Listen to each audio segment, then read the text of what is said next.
ನೀವೆಷ್ಟು ಒಳ್ಳೆಯವರಪ್ಪ, ನಿನ್ನ ಪ್ರೀತಿ ಹೇಗೆಯಪ್ಪ, ನೀವೆಷ್ಟು ಒಳ್ಳೆಯವರಪ್ಪ, ನಿನ್ನ ಪ್ರೀತಿ ಹೇಗೆಯಪ್ಪ. ಈ ಹಾಡು ನಿನಗಾಗಿಯೇ ಹಾಡುವೆನು ನನ್ನೇಸುವೆ, ಈ ಹಾಡು ನಿನಗಾಗಿಯೇ ಹಾಡುವೆನು ನನ್ನೇಸುವೆ. ನನ್ನ ಒಳ್ಳೆ ಬಾಳು ನೀಸಯ್ಯ, ನಿನಗಿಂತ ದೇವರು ಬೇರಿಲ್ಲಯ್ಯ. ನನ್ನ ಒಳ್ಳೆ ಬಾಳು ನೀಸಯ್ಯ, ನಿನಗಿಂತ ದೇವರು ಬೇರಿಲ್ಲಯ್ಯ. ನಿನ್ನ ಪಾದಕ್ಕೆ ಮುತ್ತಿಡುವೆ, ನಿನ್ನನ್ನೇ ಪ್ರೀತಿಸುವೆ, ನಿನ್ನ ಪಾದಕ್ಕೆ ಮುತ್ತಿಡುವೆ, ನಿನ್ನನ್ನೇ ಪ್ರೀತಿಸುವೆ. ಜೀವನವೆಲ್ಲ ನಿನಗಾಗಿ ಹಾಡಿ ಹೊಗಳುವೆ, ಜೀವನವೆಲ್ಲ ನಿನಗಾಗಿ ಹಾಡಿ ಹೊಗಳುವೆ. ನೀವೆಷ್ಟು ಒಳ್ಳೆಯವರಪ್ಪ, ನಿನ್ನ ಪ್ರೀತಿ ಹೇಗೆಯಪ್ಪ, ನೀವೆಷ್ಟು ಒಳ್ಳೆಯವರಪ್ಪ, ನಿನ್ನ ಪ್ರೀತಿ ಹೇಗೆಯಪ್ಪ. ಈ ಹಾಡು ನಿನಗಾಗಿಯೇ ಹಾಡುವೆನು ನನ್ನೇಸುವೆ, ಅಕ್ಕ ಈ ಹಾಡು ನಿನಗಾಗಿಯೇ ನಾನು ಹಾಡುವೆನು ನನ್ನೇಸುವೆ.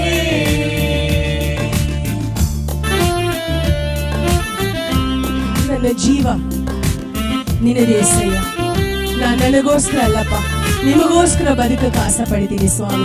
ನನ್ನ ಸ್ವಭಾವದಲ್ಲಿ ಇಲ್ಲ, ನನ್ನ ತಂದೆ ತಾಯಿ ಕೊಟ್ಟಂತ ನನ್ನ ಕುಟುಂಬ ಸ್ವಭಾವದಲ್ಲೆಲ್ಲ ಸ್ವಾಮಿ.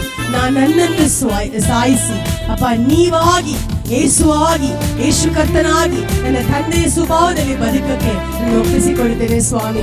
ನನ್ನ ಸ್ವಭಾವ ನನ್ನಲ್ಲಿ ಉಳಿದಿದ್ದರೆ ಅದನ್ನು ತೆಗೆದುಹಾಕ್ಬಿಡಿ ಸ್ವಾಮಿ. ನನ್ನನ್ನು ಸಾಯಿಸಿ ನಿಮ್ಮನ್ನು ಬದುಕಕ್ಕೆ ನನ್ನನ್ನು ಒಪ್ಪಿಸಿಕೊಡುತ್ತೇನೆ ಸ್ವಾಮಿ ಎಂಬುದಾಗಿ ಒಪ್ಪಿಸಿಕೊಟ್ಟು ಹಾಡೋಣ. ನನ್ನ ಈ ಜೀವ ನಿನ್ನದೇ ಸಯ್ಯ, ಉಸಿರೆಲ್ಲ ನನ್ನದು ನಿನ್ನದೇ ಸ್ವಾಮಿ.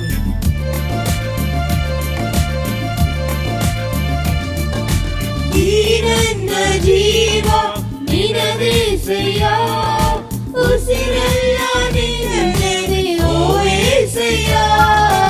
ಈ ನನ್ನ ಜೀವ ನಿನ್ನದೇ ಸಯ್ಯ, ಉಸಿರೆಲ್ಲ ನಿನ್ನದೇ ಓ యేసయ్య.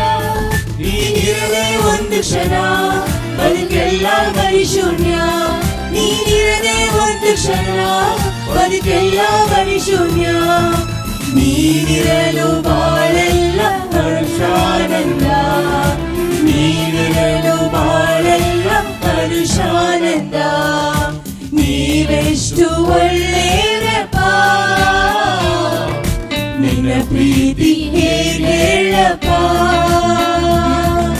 ನೀವೆಷ್ಟು ಒಳ್ಳೆಯವರಪ್ಪ, ನಿನ್ನ ಪ್ರೀತಿ ಹೇಗೆಯಪ್ಪ. ಈ ಹಾಡು ನಿನಗಾಗಿಯೇ ಹಾಡುವೆನು ನನ್ನೇಸುವೆ, ಅಯ್ಯ ಈ ಹಾಡು ನಿನಗಾಗಿಯೇ ಹಾಡುವೆನು ನನ್ನೇಸುವೆ. ಪೇತ್ರನ ದೇವರ ಹತ್ರ ಕೇಳಿದ, ಸ್ವಾಮಿ ನನಗೇನು, ನಾನು ಎಲ್ಲವನ್ನು ಬಿಟ್ಟು ನಿನ್ನ ಹಿಂದೆ ಬಂದಿದ್ದೇನಲ್ಲ ಸ್ವಾಮಿ, ನನಗೇನಯ್ಯ ಅಂತ ಕೇಳಿದಾಗ ಯೇಸು ಸ್ವಾಮಿ ಉತ್ತರ ಕೊಟ್ರು, ಮಗನೇ ಈಗ ಲೋಕದಲ್ಲೂ ಪರಲೋಕದಲ್ಲೂ ನಿನಗೆ ಎಲ್ಲಾ ಆಶೀರ್ವಾದಗಳು ಉಂಟು, ನಾನ್ ಜೊತೆ ಇರುವೇನು ಎಂಬುದಾಗಿ ಮಾತು ಕೊಟ್ರು. ಹಾಗಾಗಿ ಪರಲೋಕವೆಲ್ಲ ನಮ್ಮ ದೇವರದು, ಅವರು ನಮಗೋಸ್ಕರ ಒಂದು ವಾಸಸ್ಥಳವನ್ನು ಉಂಟು ಮಾಡಿದ್ದಾರೆ. ಅಲ್ಲಿ ಹೋಗುವವರೆಗೂ ಇಲ್ಲಿ ನಾವು ಬದುಕನ್ನು ಸಹ ಆಶೀರ್ವದಿಸಿ ನಡೆಸುವ ದೇವರಾಗಿದ್ದಾರೆ. Hallelujah, hallelujah. ನಿನದೇ ಸಯ್ಯ, ನಾನು ಕೂಡ ಇಲ್ಲಿಗೆ ಬರುವೇನಯ್ಯ. ಪರಲೋಕವೆಲ್ಲ ನಿನದೇ ಸಯ್ಯ, ನಾನು ಕೂಡ ಇಲ್ಲಿಗೆ ಬರುವೇನಯ್ಯ.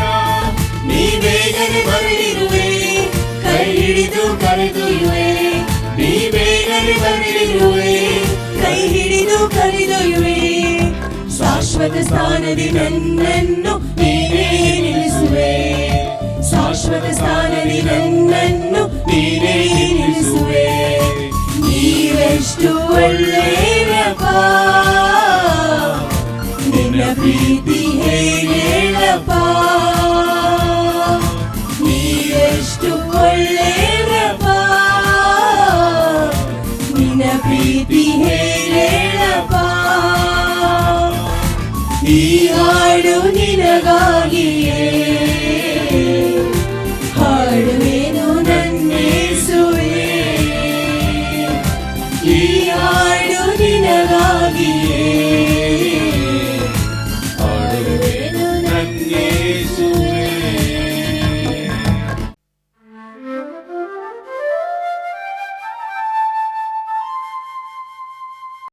ಈ ಸುಂದರವಾದ ಮುಂಚಾನೆ ವೇಳೆಯಲ್ಲಿ ನಾವೆಲ್ಲರೂ ದೇವರ ಪಾದದಲ್ಲಿ ಕೂಡಿ ಬಂದು ದೇವರನ್ನು ಪೂರ್ಣ ಮನಸ್ಸಿಂದ ಆರಾಧಿಸಲು ದೇವರು ಕೊಟ್ಟಂತ ಒಳ್ಳೆಯ ಅವಕಾಶಕ್ಕಾಗಿ ಆತನಿಗೆ ನಾನು ವಂದನೆಯನ್ನು ಸಲ್ಲಿಸ್ತೇನೆ. ಅದು ಮಾತ್ರ ಅಲ್ಲ, ನೀವು ಈ ಆಚರಣೆಗಳನ್ನು ನೋಡಿದರೆ ಇವತ್ತು 2 ಥರ ಕ್ಯಾಲೆಂಡರ್ಸ್ ಇದೆ. ಕ್ರೈಸ್ತಿಯ ಕ್ಯಾಲೆಂಡರಲ್ಲಿ ಇದು ಪೆಂಟಿಕಾಸ್ಟಲ್ ಡೇ ಇದ್ದಾನೆ, ದೇವರ ಆತ್ಮನು ಇಳಿದು ಬಂದ ದಿವಸ ಅಂತ ಕ್ರೈಸ್ತರು ಆಚರಿಸುವ ದಿವಸ. ಹೌದು, ಅವರು ನಮ್ಮಲ್ಲಿ ವಾಸವಾಗಿದ್ದಾರೆ. ಹಲ್ಲೆಲೂಯಾ. ದೇವರ ಮಕ್ಕಳಾಗಿರುವ ನಮಗೆ ಸಿಕ್ಕಿರುವ ದೊಡ್ಡ ಒಂದು ಬಾಕಿ ಗೊತ್ತಾ? ಸತ್ಯವೇದ ಹೇಳುತ್ತದೆ, ನಿಮಗೆ ಇದೆಲ್ಲ ಕೊಡಲ್ಪಡುತ್ತೆ, ಈ ಪವಿತ್ರ ಆತ್ಮನೇ ಕೊಟ್ಟವರು ನಾವು ಈ ಲೋಕದಲ್ಲಿ ಬದುಕೋದಕ್ಕೆ ಬೇಕಾದ ಅಗತ್ಯವನ್ನು ಕೊಡೋದಿಲ್ಲವೇ ಎಂದು ಸತ್ಯವೇದ ಹೇಳುತ್ತದೆ. ಹಲ್ಲೆಲೂಯಾ. ಶ್ರೇಷ್ಠವಾದ ದೇವರ ಆತ್ಮನು ನಮ್ಮಲ್ಲಿ ವಾಸವಾಗಿದ್ದಾರೆ. ಹಲ್ಲೆಲೂಯಾ. ನಾವೇ ದೇವಾಲಯ, ನಮ್ಮಲ್ಲಿ ದೇವರ ಆತ್ಮನು ವಾಸವಾಗಿದ್ದಾರೆ. ಆದ್ದರಿಂದ ಇನ್ನೂ ಹೆಚ್ಚಾಗಿ ನಾವು ದೇವರಿಗೆ ಮೆಚ್ಚುಗೆಯಾಗಿರುವ ರೀತಿಯಲ್ಲಿ ನಾವು ಬದುಕೋದಕ್ಕೆ ಆತನು ನಮಗೆ ಸಹಾಯ ಮಾಡುವಂತನಾಗಿದ್ದಾರೆ. ಹಲ್ಲೆಲೂಯಾ. ಇವತ್ತು ನಾವು ಕರ್ತನ ವಾಕ್ಯವನ್ನು ನಾವು ಧ್ಯಾನಿಸುತ್ತಿದ್ದೇವೆ. ನಮಗೆಲ್ಲ ಗೊತ್ತಿರುವ ಒಂದು ವಾಕ್ಯ ಭಾಗ 1 ಸಾಮುವೇಲನು ಅಧ್ಯಾಯ 17 43 ನೀನು ಕೋಲು ಹಿಡಿದು ನನ್ನ ಬಳಿಗೆ ಬರುವುದೇನು? ನಾನು ನಾಯಿಯೋ ಎಂದು ಕೇಳಿ ಅವನನ್ನು ತನ್ನ ದೇವರ ಹೆಸರಲ್ಲಿ ಶಪಿಸಿ, ಇಲ್ಲಿ ಬಾ, ನಿನ್ನ ಮಾಂಸವನ್ನು ಮೃಗ ಪಕ್ಷಿಗಳಿಗೆ ಹಂಚಿಕೊಡುತ್ತೇನೆ ಅಂದನು. ಆಗ ದಾವೀದನು ಅವನಿಗೆ, ನೀನು ಈಟಿ ಕತ್ತಿ ಬರ್ಜಿಗಳೊಡನೆ ನನ್ನ ಬಳಿ ಬರುತ್ತಿ, ನಾನಾದರೂ ನೀನು ಹೀಯಾಳಿಸಿದಂತಹ ಸೇನಾಧೀಶ್ವರನು ಇಸ್ರಾಯೇಲರ ಯುದ್ಧ ಭಟರ ದೇವರು ಆಗಿರುವ ಯೆಹೋವನ ನಾಮದೊಡನೆ ನಿನ್ನ ಬಳಿಗೆ ಬರುತ್ತೇನೆ. ಹಲ್ಲೆಲೂಯಾ. ನೀನು ಈಟಿ ಕತ್ತಿ ಬರ್ಜಿಗಳೊಡನೆ ನನ್ನ ಬಳಿಗೆ ಬರುತ್ತಿ, ನಾನಾದರೂ ನೀನು ಹೀಯಾಳಿಸಿದಂತ ಸೇನಾಧೀಶ್ವರನಾದ ಇಸ್ರಾಯೇಲ್ ಯುದ್ಧ ಭಟರ ದೇವರು ಆಗಿರುವ ಯೆಹೋವನ ನಾಮದೊಡನೆ ನಿನ್ನ ಬಳಿಗೆ ಬರುತ್ತೇನೆ. ಆತನು ಇವತ್ತು ಇನ್ನು ಬರುವುದು ಜೋರಾಗಿ ನಿನ್ನನ್ನು ಆತನು ಇವತ್ತು ನಿನ್ನನ್ನು ನನ್ನ ಕೈಗೆ ಒಪ್ಪಿಸಿಕೊಡುವನು. ನಾನು ನಿನ್ನನ್ನು ಕೊಂದು ನಿನ್ನ ತಲೆಯನ್ನು ಕಡಿದು ಹಾಕಿ ಫಿಲಿಷ್ಟಿಯ ಸೈನ್ಯದ ಶವಗಳನ್ನು ಮೃಗ ಪಕ್ಷಿಗಳಿಗೆ ಹಂಚಿಕೊಡುವೆನು. ಇದರಿಂದ ಇಸ್ರಾಯೇಲ್ಯರೊಳಗೆ ದೇವರಿರುತ್ತಾನೆಂಬುದು ಭೂಲೋಕದವರಿಗೆಲ್ಲ ತಿಳಿದು ಬರುವುದು. ಯೆಹೋವನು ಈಟಿ ಕತ್ತಿಗಳಲ್ಲದೆ ರಕ್ಷಿಸಬಲ್ಲನೆಂಬುದು ಇಲ್ಲಿ ಕೂಡಿರುವವರಿಗೆಲ್ಲ ಗೊತ್ತಾಗುವುದು. ಯಾಕಂದರೆ ಯುದ್ಧ ಫಲವು ಯೆಹೋವನ ಕೈಯಲ್ಲಿದೆ, ಆತನು ನಿಮ್ಮನ್ನು ನಮ್ಮ ಕೈಗೆ ಒಪ್ಪಿಸಿಕೊಡುವನು ಅಂದನು.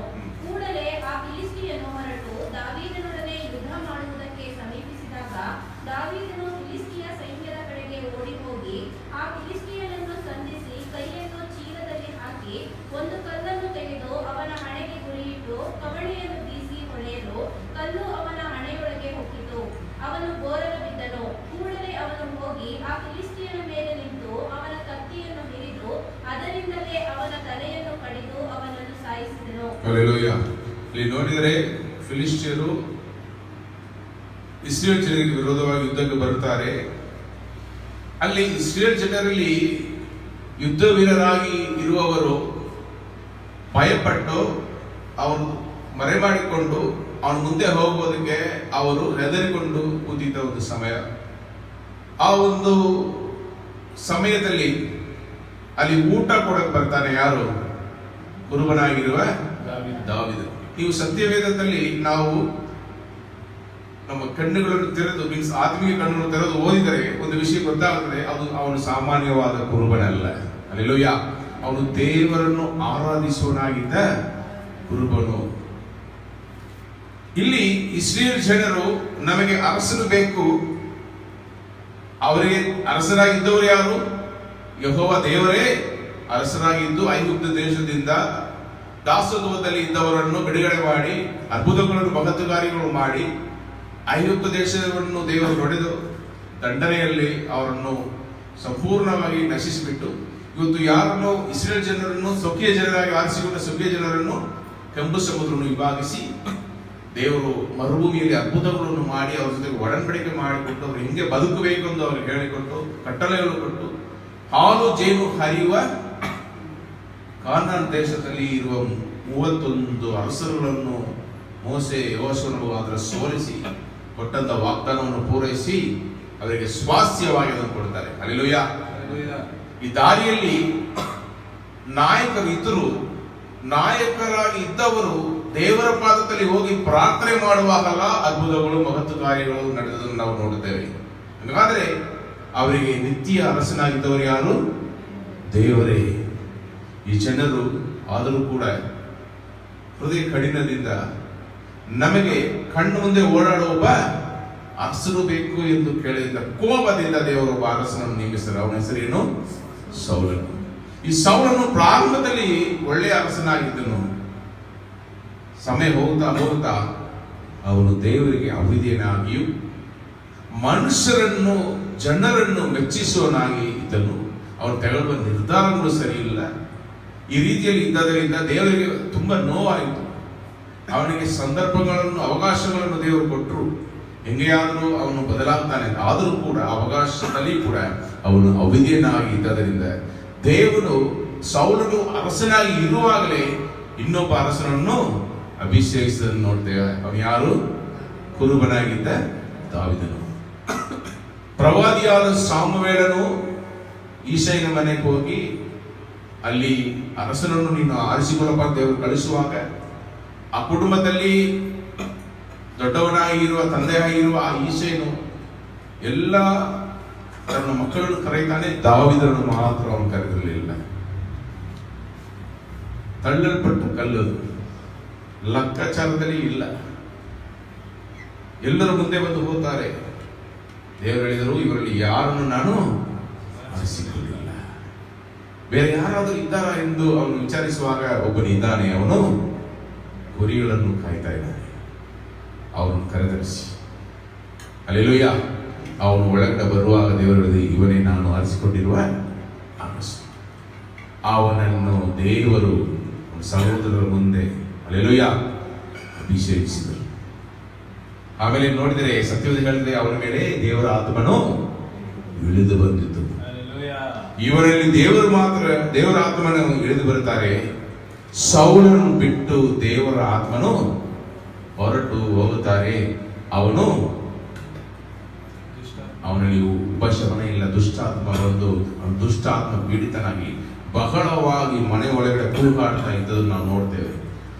ಆ ಒಂದು ಸಂದರ್ಭದಲ್ಲಿ ಅವನ ಮಗನಾದ ಯೋನಾತಾನನನ್ನು ಕಳುಹಿಸಿ ವಾದ್ಯ ಬಾರಿಸೋರು ಯಾರಾದಿದ್ರೆ ಕರ್ಕೊಂಡು ಬಾ ಎಂದು ಕಳುಹಿಸ್ತಾರೆ.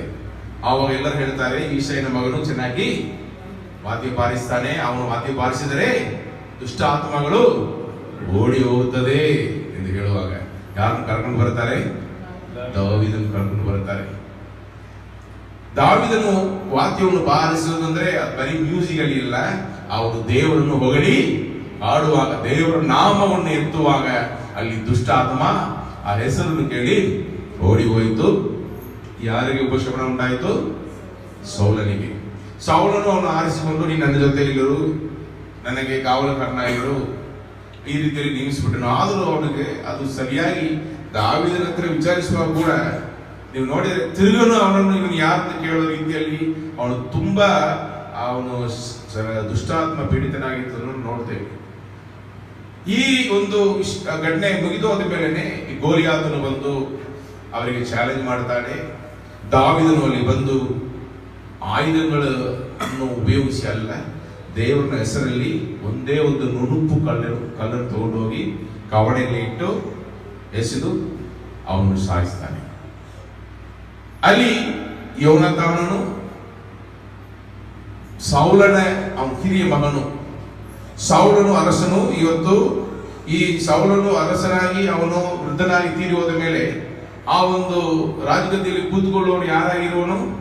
ಯಾರು ಬರುತ್ತಾನೆ? ಯೋನಾತಾನನು. ಅವನೇ ರಾಜಕುಮಾರ. ಈ ರಾಜಕುಮಾರನ ಯುದ್ಧದಲ್ಲಿ ಹೋಗಿ ಗೋಲಿಯತನ್ನು ಸೋಲಿಸುವಾಗ ಅವನು ನೋಡ್ತಾ ಇದ್ದಾನೆ, ನಮ್ಮ ಅಪ್ಪನಿಗಿಲ್ಲದ ಒಂದು ಶಕ್ತಿ ಇವನಲ್ಲಿ ಇದೆಯಲ್ಲ, ನಮ್ಮ ತಂದೆಯಿಂದ ಮಾಡಕ್ಕಾಗದ ಒಂದು ಕಾರ್ಯ ಈ ಒಂದು ಕುರುಬನು ಮಾಡಿಬಿಟ್ಟನಲ್ಲ, ಗೋಲಿಯತನ್ನು ಸಾಯಿಸಿಬಿಟ್ಟನು, ಅವನ ತಲೆಯನ್ನೇ ತಗೊಂಡು ಬಂದಿದ್ದಾನೆ. ಅವನೆಲ್ಲ ನೋಡ್ತಾ ಇದ್ದಾನೆ, ಇವರಲ್ಲಿ ದೇವರ ಆತ್ಮ ಇದೆ. ನನ್ನ ತಂದೆಗೆ ಉಪಶಮನ ಉಂಟಾಗುತ್ತದೆ.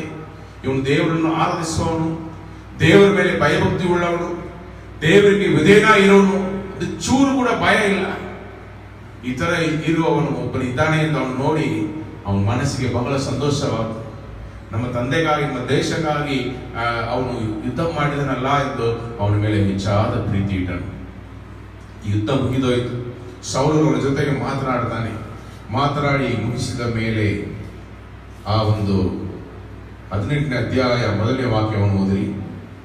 ದಾವೀದನು ಸೌಲನೊಡನೆ ಮಾತಾಡಿ ತೀರಿಸಿದ ಮೇಲೆ ಯೋನಾತಾನನ ಪ್ರಾಣವು ದಾವೀದನ ಪ್ರಾಣದೊಡನೆ ಒಂದಾಯಿತು.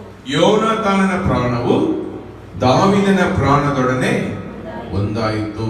ಹಲ್ಲೆಲೂಯಾ. ಯೋನಾತಾನನು ರಾಜಕುಮಾರನು, ದಾವೀದನು ಸಾಮಾನ್ಯವಾದ ಒಂದು ಕುರುಬನು. ಆದರೂ ದೇವರ ಆತ್ಮವನ್ನು ಹೊಂದಿದವನು, ದೇವರಿಂದ ಆರಿಸಲ್ಪಟ್ಟ ಅರಸನಾಗಿಯೂ ಅವನಿಗೆ ದೇವರು ತಲಾಂತಗಳನ್ನು ಕೊಟ್ಟು ಆಶೀರ್ವದಿಸಿದರು. ಯಾವುದು ಕೊಡ್ತಾ ಇಲ್ಲ. ಇಲ್ಲಿ ನೀವು ನೋಡಿದ್ರೆ ಆ ಸತ್ಯವೇದ ಹೇಳುತ್ತದೆ, ಯೋನಾತಾನ ಪ್ರಾಣವು ದಾವೀದನ ಪ್ರಾಣದೊಡನೆ ಒಂದಾಯಿತು. ಹಲ್ಲೆಲೂಯಾ.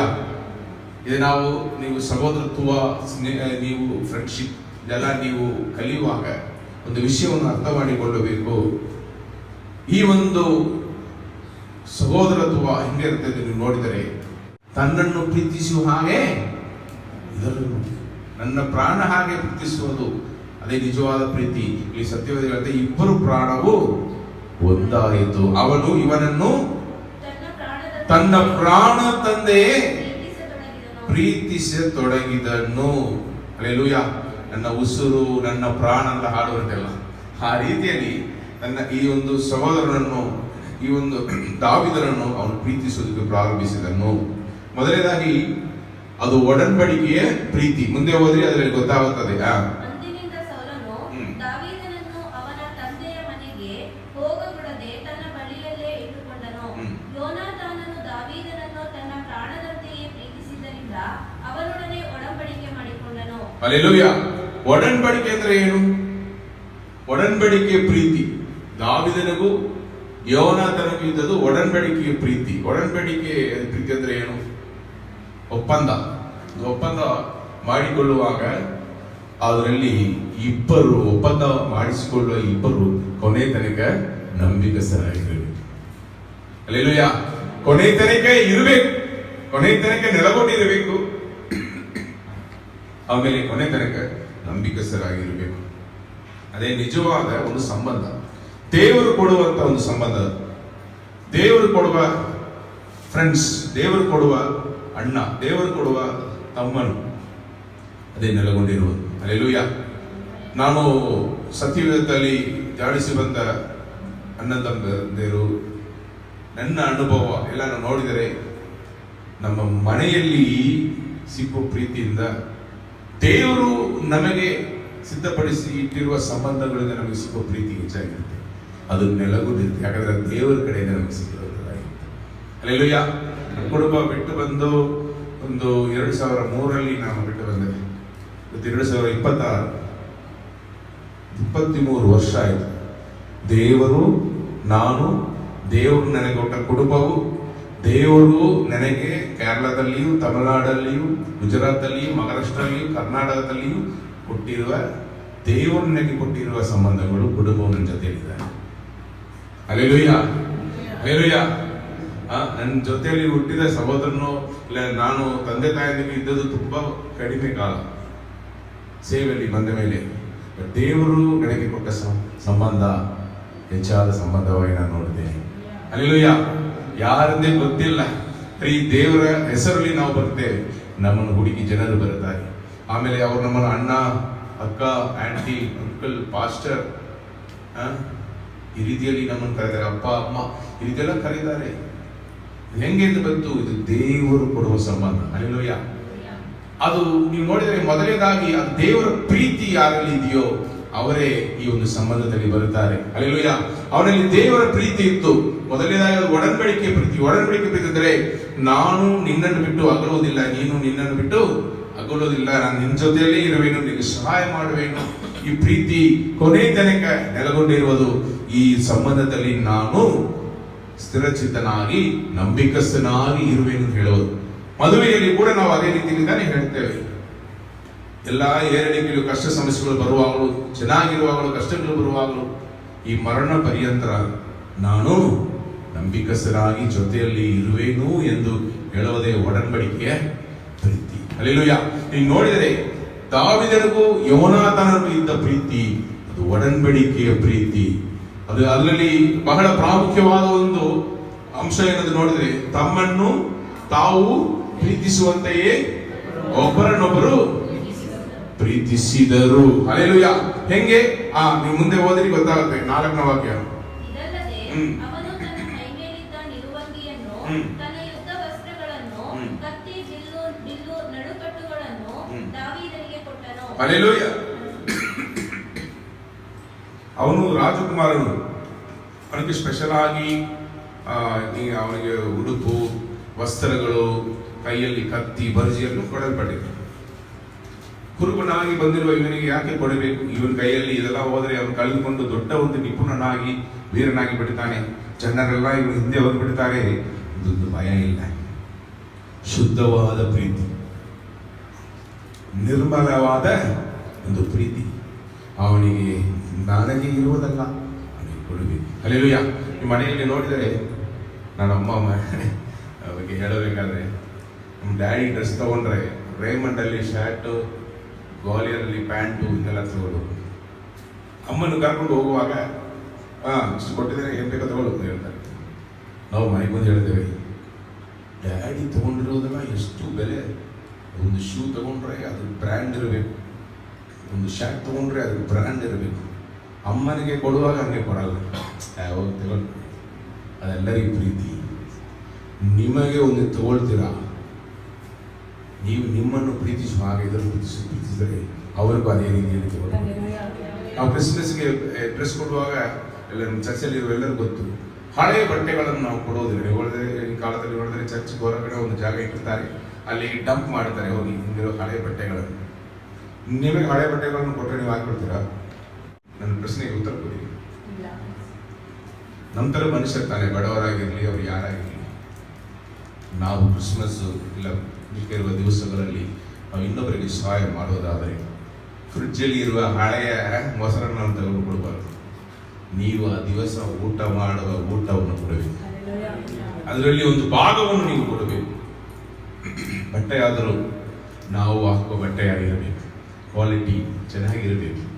ಹರಿದೋಗಿರೋದು, ಜಿಪ್ ಇಲ್ಲದಿರುವುದು ಈ ಇದೆಲ್ಲ ಇಲ್ಲ, ಒಳ್ಳೆಯ ಬಟ್ಟೆಗಳು. ಅದೇ ಪ್ರೀತಿ. ನಿಜವಾಗಿ ಪ್ರೀತಿ ಇರುವವರು ಮಾಡುವಂಥ ಕ್ರಿಯೆಗಳಲ್ಲಿ ಪ್ರೀತಿ ಇರಬೇಕು. ಇವನು ಬರೀ ಮಾತಲ್ಲಿ ಅಲ್ಲ, ನಾನು ಪ್ರೀತಿಸ್ತೇನೆ, ನನ್ನ ಪ್ರಾಣದಲ್ಲಿ ಪ್ರೀತಿಸ್ತೇನೆ ಎಂದು ಹೇಳಿಬಿಟ್ಟು ಅಲ್ಲಿ ಹೋಗಿ ಕೂತ್ಕೊಳ್ಳಪ್ಪ ಅಂತ ಹೇಳಿಲ್ಲ. ತನಗಿರುವುದೆಲ್ಲ ಅವನಿಗೆ ಕೊಟ್ಟನು, ತನಗಿರುವುದೆಲ್ಲ ಅವನಿಗೆ ಕೊಟ್ಟನು. ಅದೇ ಒಡಂಬಡಿಕೆ ಪ್ರೀತಿ. ಒಡಂಬಡಿಕೆ ಪ್ರೀತಿಯಲ್ಲಿ ಇರುವ ಬಹಳ ಪ್ರಾಮುಖ್ಯವಾದ ಒಂದು ವಿಷಯ ಅಂದರೆ, ನಾವು ನಮ್ಮನ್ನು ಪ್ರೀತಿಸುವ ಹಾಗೆ ಇತರರನ್ನು ಪ್ರೀತಿಸಬೇಕು. ಯೇಸು ಕರ್ತನು ಹೇಳಿದರು, ನಿಜವಾದ ಒಂದು ಫ್ರೆಂಡ್ಶಿಪ್ ಅಂದ್ರೆ ಏನು? ತನ್ನ ಮಿತ್ರರಿಗೋಸ್ಕರ ಪ್ರಾಣ ಕೊಡುವ ಪ್ರೀತಿಗಿಂತ ಹೆಚ್ಚಾದ ಪ್ರೀತಿ ಬೇರೆ ಏನೂ ಇಲ್ಲ ಅಂತ ಹೇಳಿಬಿಟ್ರು. ಹಲ್ಲೆಲೂಯಾ. ಅದೇ ರೀತಿ ಪ್ರಾಣ ಕೊಡುವಷ್ಟು ಒಬ್ಬರ ಮೇಲೆ ಪ್ರೀತಿ ಇಡುವುದೇ ನಿಜವಾದ ಪ್ರೀತಿ. ನಮ್ಮ ಪ್ರೀತಿಯಲ್ಲ ಹಂಗೆ ಇಲ್ಲ. ಒಬ್ಬರು ಕೊಟ್ಟರೆ ನಾವು ಕೊಡ್ತೇವೆ, ಕೊಡದೆ ಹೋದ್ರೆ ಕೊಡುವುದೇ ಇಲ್ಲ. ಇಲ್ಲ ಡ್ಯೂಟಿ. ಕೆಲವೊಂದು ಮನೆಗಳಲ್ಲಿ ನೋಡಿದರೆ ದೊಡ್ಡ ದೊಡ್ಡ IT ಕಂಪನೀಸ್ ಅಲ್ಲಿ ಕೆಲಸ ಮಾಡುವವರ ಕಥೆಗಳು ಕೌನ್ಸಿಲಿಂಗ್ ಅಲ್ಲಿ ಬರುವಾಗ ಅವನು ಬರ್ತಾನೆ, ಇವರು ಊಟ ಸಿದ್ಧ ಮಾಡಿ ಇಟ್ಟಿರ್ತಾರೆ, ತಿಂತಾನೆ, ಮಲಗ್ತಾನೆ, ಆಮೇಲೆ ಇವಳು ಕೆಲಸ ಕೊಡ್ತಾನೆ. ಅವಳು ಬರ್ತಾನೆ, ಅವಳು ಬೇಕಾದ್ರೆ ಬರ್ತಾನೆ, ಅಲ್ಲಿ ಇಟ್ಟಿರ್ತಾನೆ ಎಲ್ಲ ತಗೊಳ್ಳ, ಬಟ್ಟೆಗಳೆಲ್ಲ ತಂದು ಹೋಗ್ಬಿಟ್ಟಿದೆ, ಮೊಬೈಲ್ ಬೇಕಾಗ, ಲೈಕ್ ಆಫೀಸ್. ಇವರವ್ರ ಪ್ರೀತಿ ಇಲ್ಲ, ಸುಮ್ಮನೆ ಒಂದು ರೂಮಲ್ಲಿ ಜೊತೆಯಲ್ಲಿ ಇದ್ದಾರೆ ಹೊರತು ಒಬ್ಬರು ಇನ್ನೊಬ್ಬರ ಮೇಲೆ ಪರಸ್ಪರ ಪ್ರೀತಿ. ಇದೇನು ಜೀವನ? ಮೆಕ್ಯಾನಿಕಲ್ ಜೀವನ. ಹಿಂಗೆಲ್ಲ ಬದುಕೋರು ಇದ್ದಾರೆ. ಆ ಒಡಂಬಡಿಕೆ ಸಂಬಂಧದಲ್ಲಿ ಇದ್ದರೂ ಕೂಡ ಪ್ರೀತಿಯನ್ನು ತೋರಿಸ್ತಾರೆ. ನೀನು ನಿನ್ನ ದಾರಿಯಲ್ಲಿ ಇರೋ, ನಾನು ನನ್ನ ದಾರಿಯಲ್ಲಿ ಡಿಸ್ಟರ್ಬ್ ಮಾಡಬಾರ್ದು, ಮಧ್ಯದಲ್ಲಿ ಬರಲೇಬಾರ್ದು. ಒಗ್ಗಟ್ಟಿಲ್ಲ, ಒಮ್ಮನಸ್ಸಿಲ್ಲ, ಏನಿಲ್ಲ, ಏನ್ ಬೇಕೋ ಡಿಸಿಷನ್ ತಗೊಂಡು ಅವೆಲ್ಲ ಮನೆಗೆ ಹೋಗು. ಈ ರೀತಿಯಲ್ಲಿ ಬದುಕೋರು ಇದ್ದಾರೆ. ಅದು ಒಡಂಬಡಿಕೆಯ ಪ್ರೀತಿ ಅಲ್ಲ. ತನ್ನನ್ನು ಪ್ರೀತಿಸುವ ಹಾಗೆ ಇದನ್ನು ಪ್ರೀತಿಸುವುದು ಅದು ಅಲ್ಲ. ಸತ್ಯವೇದ ಹೇಳಿಕೊಡುತ್ತದೆ, ನೀವು ನಿಮ್ಮನ್ನು ಪ್ರೀತಿಸುವ ಹಾಗೆ ಇದರನ್ನು ಪ್ರೀತಿಸಬೇಕು. ನಿಮ್ಮಲ್ಲಿ ಆ ಒಡಂಬಡಿಕೆಯ ಪ್ರೀತಿ ಇರಬೇಕು.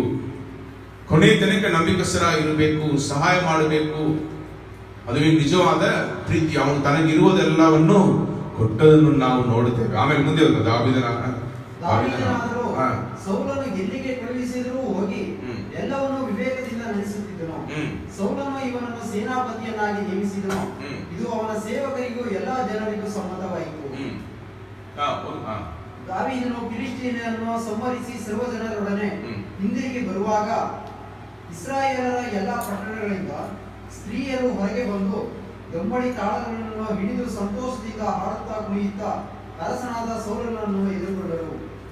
ಅವರು ಪರಸ್ಪರವಾಗಿ, ಸೌಲನು 1000 ಗಟ್ಟಲೆಯಾಗಿ ಕೊಂದನು, ದಾವೀದನು 10,000 ಗಟ್ಟಲೆಯಾಗಿ ಕೊಂದನು ಎಂದು ಹಾಡಿದರು. ಈ ಮಾತುಗಳ ದಿಸೆಯಿಂದ ಸೌಲನಿಗೆ ಬಹು ವ್ಯಸನವು ಕೋಪವು ಉಂಟಾಗಿ ಅವನು ನೋಡಿರಿ ಇಲ್ಲಿ ದಾವೀದನು ಯುದ್ಧಕ್ಕೆ ಹೋಗಿ ಜಯ ಹೊಂದಿ ಬರುವುದು ಆ ಸ್ವಂತ ದೇಶಕ್ಕಾಗಿ, ಸೌಲನಿಗಾಗಿ, ದೇವರಿಗಾಗಿ. ಹಂಗಿದ್ರೆ ಇವರು ಖುಷಿ ಬರಬೇಕು. ಇಲ್ಲಿ ಸೌಲನಿಗೆ ಏನು ಬರುತ್ತೆ? ಹೊಟ್ಟೆ ಕಿಚ್ಚು. ಅಲ್ಲಿದ್ದ ಸ್ತ್ರೀಯಂದ್ರೆ ಎಲ್ಲರೂ ಫೇಸ್ಬುಕ್ ಅಲ್ಲಿ, ಇನ್ಸ್ಟಾಗ್ರಾಮ್ ಅಲ್ಲಿ ಎಲ್ಲ ಹಾಕಿಬಿಟ್ರು. ದಾವೀದನು ಸಾವಿರ ಗಟ್ಟಲೆ ಆಗಿ ಸೌಲನು 1000 ಗಟ್ಟಲೆ ಆಗಿ ಕೊಂದನು, ದಾವೀದನು 10,000 ಗಟ್ಟಲೆ ಆಗಿ ಕೊಂದನು ಅಂತ ಹಾಕ್ಬಿಟ್ರು. ಅದನ್ನು ನೋಡಿ ಇವನಿಗೆ ಇನ್ನೇನು ಕಡಿಮೆ, ಬರೀ ಅರಸನಾಗಬೇಕು ಅಷ್ಟೇ. ಹಂಗೆ ಅವನಿಗೆ ಅಷ್ಟೊಂದು ಹೊಟ್ಟೆ ಕಿಚ್ಚಿ ಪಟ್ಟನು ಅಂತ ನಾವು ನೋಡ್ತೇವೆ.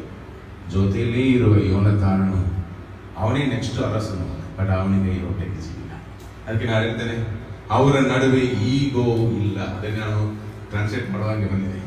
ಅವರ ನಡುವೆ ಯಾವುದೇ ಅಹಂಕಾರ, ಅದು ಕರೆಕ್ಟಾಗಿ ಕನ್ನಡದಲ್ಲಿ ಗೊತ್ತಿಲ್ಲ. ಈಗೋ ಇಲ್ಲ.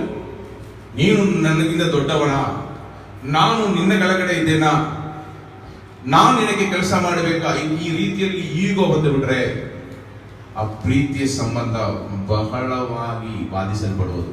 ಮನೆಯಲ್ಲಿ ಇದೆ, ನಾನು ಇಲ್ಲಿ ಪಾಸ್ಟರ್ ಇರ್ಬೋದು, ಮನೆಗೆ ಬಂದು ನೋಡಿದ್ರೆ ನಾನು ಪಾತ್ರೆ ತೊಳಿತಾ ಇರಬೇಕು, ಇವರು ಇಲ್ಲಿ ಪ್ರಸಂಗ ಮಾಡ್ತಾ ಇರಬಹುದು, ಬಟ್ ಮನೆಗೆ ಬಂದರೆ ಅವರು ಅಲ್ಲಿ ಮನೆ ಒರೆಸ್ತಾ ಇರ್ಬೋದು.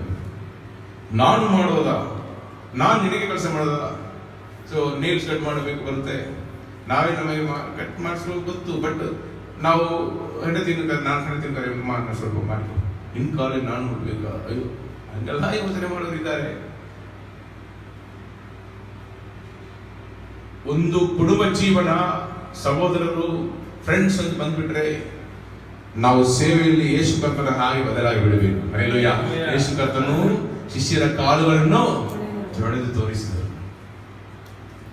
ಇಲ್ಲಿ ನೀವು ನೋಡಿದ್ರೆ ಸೌಲನಿಗೆ ಹೊಟ್ಟೆ ಕಿಚ್ಚು ಬಂತು, ಬಟ್ ಜೊತೆಯಲ್ಲಿ ಅವನ ಮಗನಾಗಿರುವ, ರಾಜಕುಮಾರನಾಗಿರುವ ಯೋನಾತಾನನಿಗೆ ದಾವೀದನ ಮೇಲೆ ಪ್ರೀತಿ ಹೆಚ್ಚಾಯಿತು. ಹಲ್ಲೆಲೂಯಾ. ನಮಗೋಸ್ಕರ ತಾನೇ ಮಾಡುತ್ತಾನೆ, ನೀತಿ ನ್ಯಾಯಗಳನ್ನು ಅನುಸರಿಸಿ ಬದುಕುತ್ತಾನೆ, ಯಾವುದು ದೋಷವೂ ಇಲ್ಲ. ದೇವರನ್ನು ಯಾವಾಗಲೂ ಆರಾಧಿಸ್ತಾನೆ. ನಮ್ಮ ಅಪ್ಪನಿಗೆ ದೆವ್ವಕಾಟ ಬರುವಾಗಲ್ಲ ಇವನು ಸಹಾಯ ಮಾಡುತ್ತಾನೆ. ನಮ್ಮ ಅಪ್ಪನ ಇವತ್ತು ಬದುಕುದೇ ಇವನು ಹಾಡುಗಳಿಂದಲೇ, ಇವನು ಬಾರಿಸುವ ವಾದ್ಯದಿಂದಲೇ ಎಂದು ಅವನ ಮೇಲೆ ಬಹಳವಾದ ಮರ್ಯಾದೆ, ಪ್ರೀತಿ ಹೆಚ್ಚಾಗ್ತಾ ಹೋಗ್ತಾ ಇದೆ ಹೊರತು ಹೊಟ್ಟೆ ಕಿಚ್ಚಿ ಬಂದಿಲ್ಲ. ಯಾರಿಗೆ ಹೊಟ್ಟೆ ಕಿಚ್ಚಿ ಬರುತ್ತೆ? ದೆವ್ವಕಾಟ ಇರುವವರಿಗೆ. ಸೌಲನಿಗೆ ದೇವರ ಆತ್ಮನು ಅವರು ಬಿಟ್ಟು ಅಗಲಿ ಹೋಗೋದ್ರಿಂದ ಈ ಸ್ವಭಾವ ಬಂದಿತ್ತು.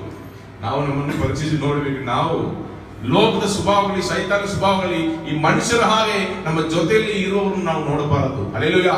ದೇವರು ನಮಗೆ ಒಂದು ಒಡಂಬಡಿಕೆ ಸಂಬಂಧ, ಒಡಂಬಡಿಕೆಯಲ್ಲಿ ಒಂದು ಸಂಬಂಧ ಕೊಟ್ಟಿದ್ದಾರೆ. ಗಂಡನ ಹೆಂಡತಿಯಾಗಿ ಮಕ್ಕಳು, ಸಹೋದರರು, ಮಿತ್ರರು ಹಂಗೆ ಬಂದ್ಬಿಟ್ರೆ ಕ್ರಿಸ್ತನಲ್ಲಿ ದೇವರು ಕೊಡುವ ಸಂಬಂಧ, ಅದರಲ್ಲಿ ಅಹಂಕಾರ ಇರಬಾರದು, ಹೆಮ್ಮೆ ಬರಬಾರದು, ಈಗ ಬರಬಾರದು. ಮಧ್ಯದಲ್ಲಿ ಒಬ್ಬರನ್ನೊಬ್ಬರು ನೀವು ನಮ್ಮನ್ನು ಸ್ವಂತವಾಗಿ ನಾವು ಹೆಂಗೆ ಪ್ರೀತಿಸ್ತೇವೋ ಅದೇ ರೀತಿಯಲ್ಲಿ ನಾವು ಪ್ರೀತಿಸ್ತೇವೆ.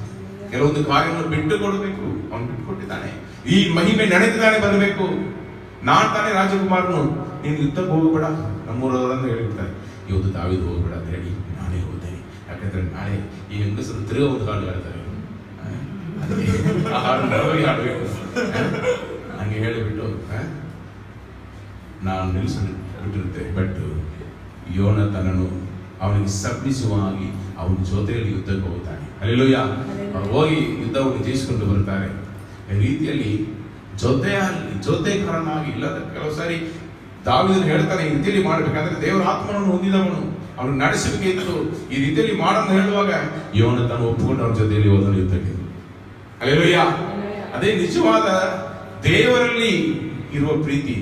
ಈ ಪ್ರೀತಿ ನಮ್ಮಲ್ಲಿ ಇದೆಯಾ? ದೇವರಲ್ಲಿ ಇರುವ ಆ ಒಂದು ಸಹೋದರತ್ವ, ಒಂದು ಫ್ರೆಂಡ್ಶಿಪ್, ಈ ರೀತಿಯಲ್ಲಿ ನಾವು ಬದುಕಿದರೆ ಸಮಸ್ಯೆಗಳೇ ಬರಲ್ಲ. ಹಲ್ಲೆಲೂಯಾ. ಮನೆಯಲ್ಲಿ ಸಮಸ್ಯೆಗಳು ಬರಲ್ಲ. ನಮಗೆ ಈಗೋನೇ ಜಾಸ್ತಿ. ನಾನು ಬಿಟ್ಟು ಕೊಡಲ್ಲ, ಹಂಗೇ ಕಲ್ಲು ತರ ಕೂತಿರ್ಬೇಕು. ಊಟ ಒಂದು ಜಗಳ ಬಂದ್ಬಿಟ್ರೆ ಊಟ ಮಾಡಲ್ಲ ಅಂತ ಹೇಳ್ಬಿಟ್ರೆ ಹಸಿವೆ ಎದುರು ಕೂತಿರ್ಬೇಕು. ನಾನು ಪಾತ್ರ ತೊಳೆಯಬೇಕು, ನೀವು ಊಟ ಮಾಡಿಬಿಟ್ಟು ಕೊಡೋದು. ನಾಯಿ ಬೇಕು, ನಾನು ಮುಟ್ಟಲ್ಲ, ದೊಡ್ಡದು ನಾಯಿ ಸೇರಲಿ.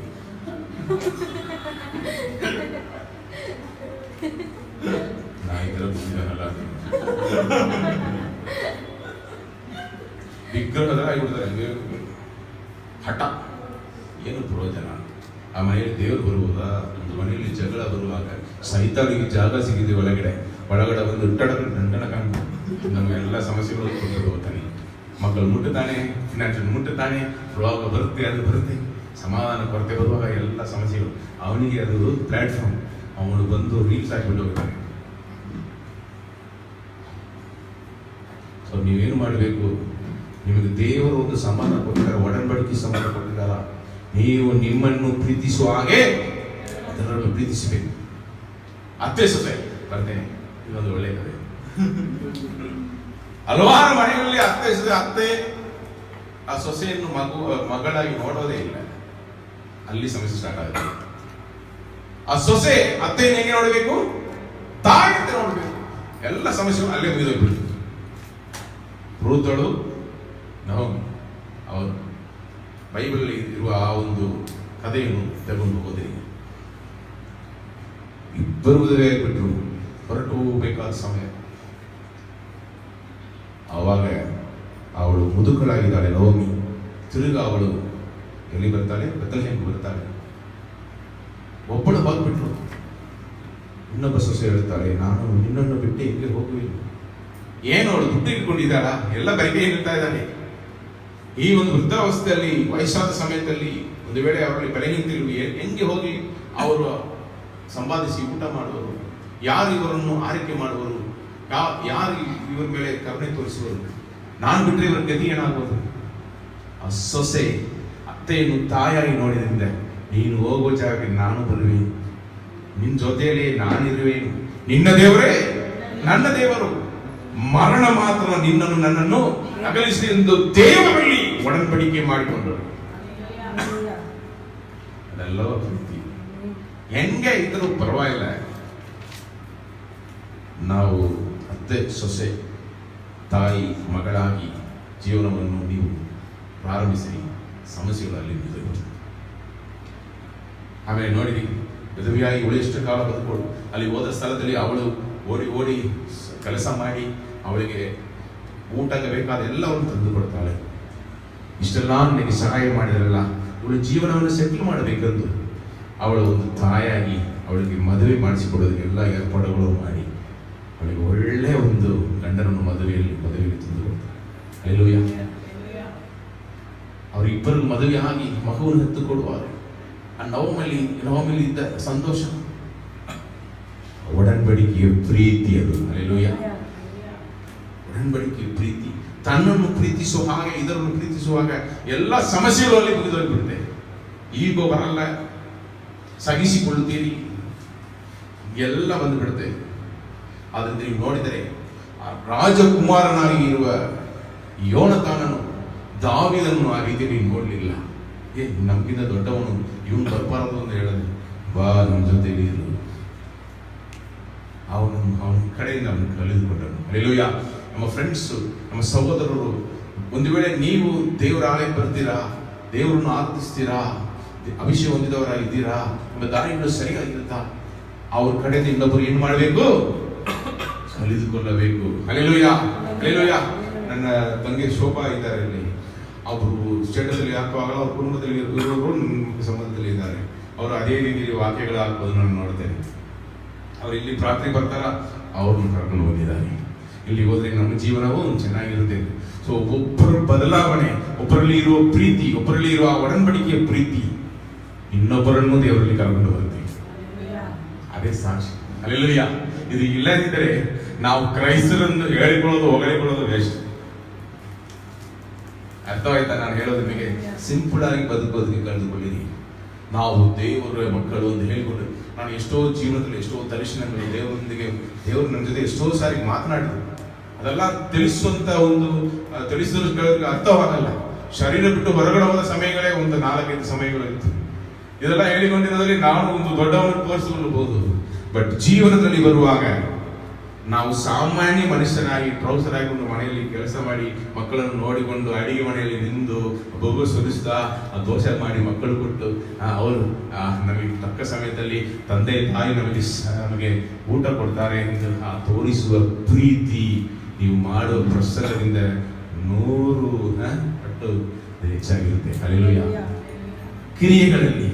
ಕ್ರಿಯೆಗಳಲ್ಲಿ ದೇವರು ಬಯಸ್ತಾರೆ. ಕ್ರಿಯೆಗಳಲ್ಲಿ ನೋಡಿದರೆ ಯೋನತಾನನು, ದಾವೀದನು ಕ್ರಿಯೆಗಳಲ್ಲಿ ಒಬ್ಬರೊಬ್ಬರು ಜೊತೆಯಲ್ಲಿ ಇದ್ದರು. ಅವನಿಗೆ ಬಹಳ ಕೋಪ ಬಂತು. ಯಾರಿಗೆ? ಸೌಲನಿಗೆ. ಮುಂದೆ ಹೋದ್ರೆ ಗೊತ್ತಾಗುತ್ತೆ, ಬೇಗ ಹೋದ್ರಿಯಾ?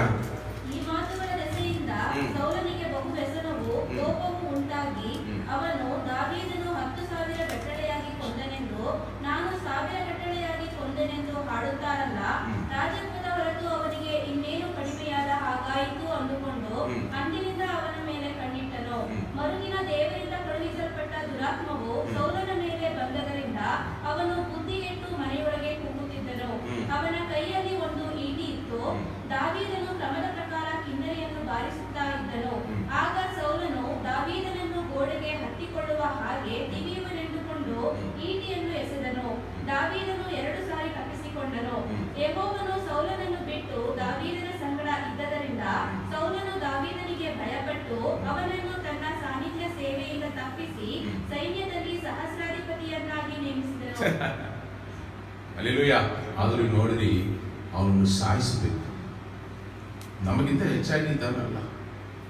ದೇವರ ಆತ್ಮ ಹೊಂದಿದವರು ನಿಜವಾದ ಆತ್ಮೀಯರನ್ನು, ಆಧ್ಯಾತ್ಮಿಕ ಜನರನ್ನು ಗುರುತು ಹಿಡಿದ್ದಾರೆ. Hallelujah, hallelujah.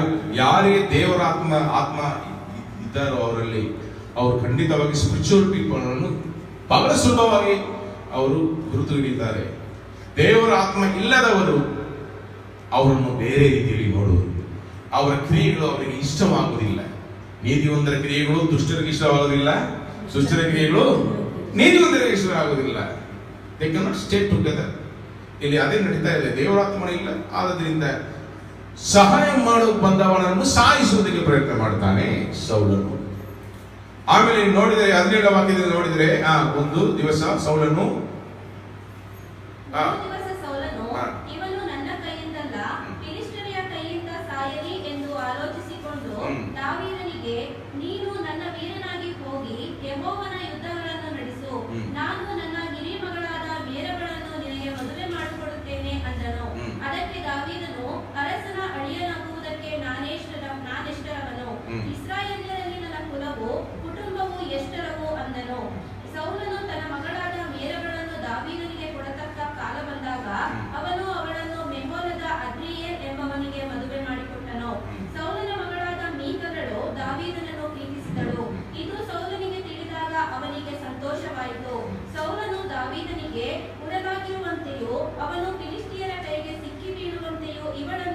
ಅವನಿಗೆ ಒಳಸಂಚು ಮಾಡುತ್ತಾನೆ. ಒಳ್ಳೆ ಮನಸ್ಸೇ ಇಲ್ಲ ಅವನಿಗೆ. ನೋಡಿ, ದಾವೀದನು ತನ್ನ ಮಗಳನ್ನು ಕೊಟ್ಟಾದರೂ ಅವನನ್ನು ಫಿಲಿಸ್ಟಿಯರ್ ಕೈಯಲ್ಲಿ ಒಪ್ಪಿಸಿ ಸಾಯಿಸಿಬಿಡಬೇಕು.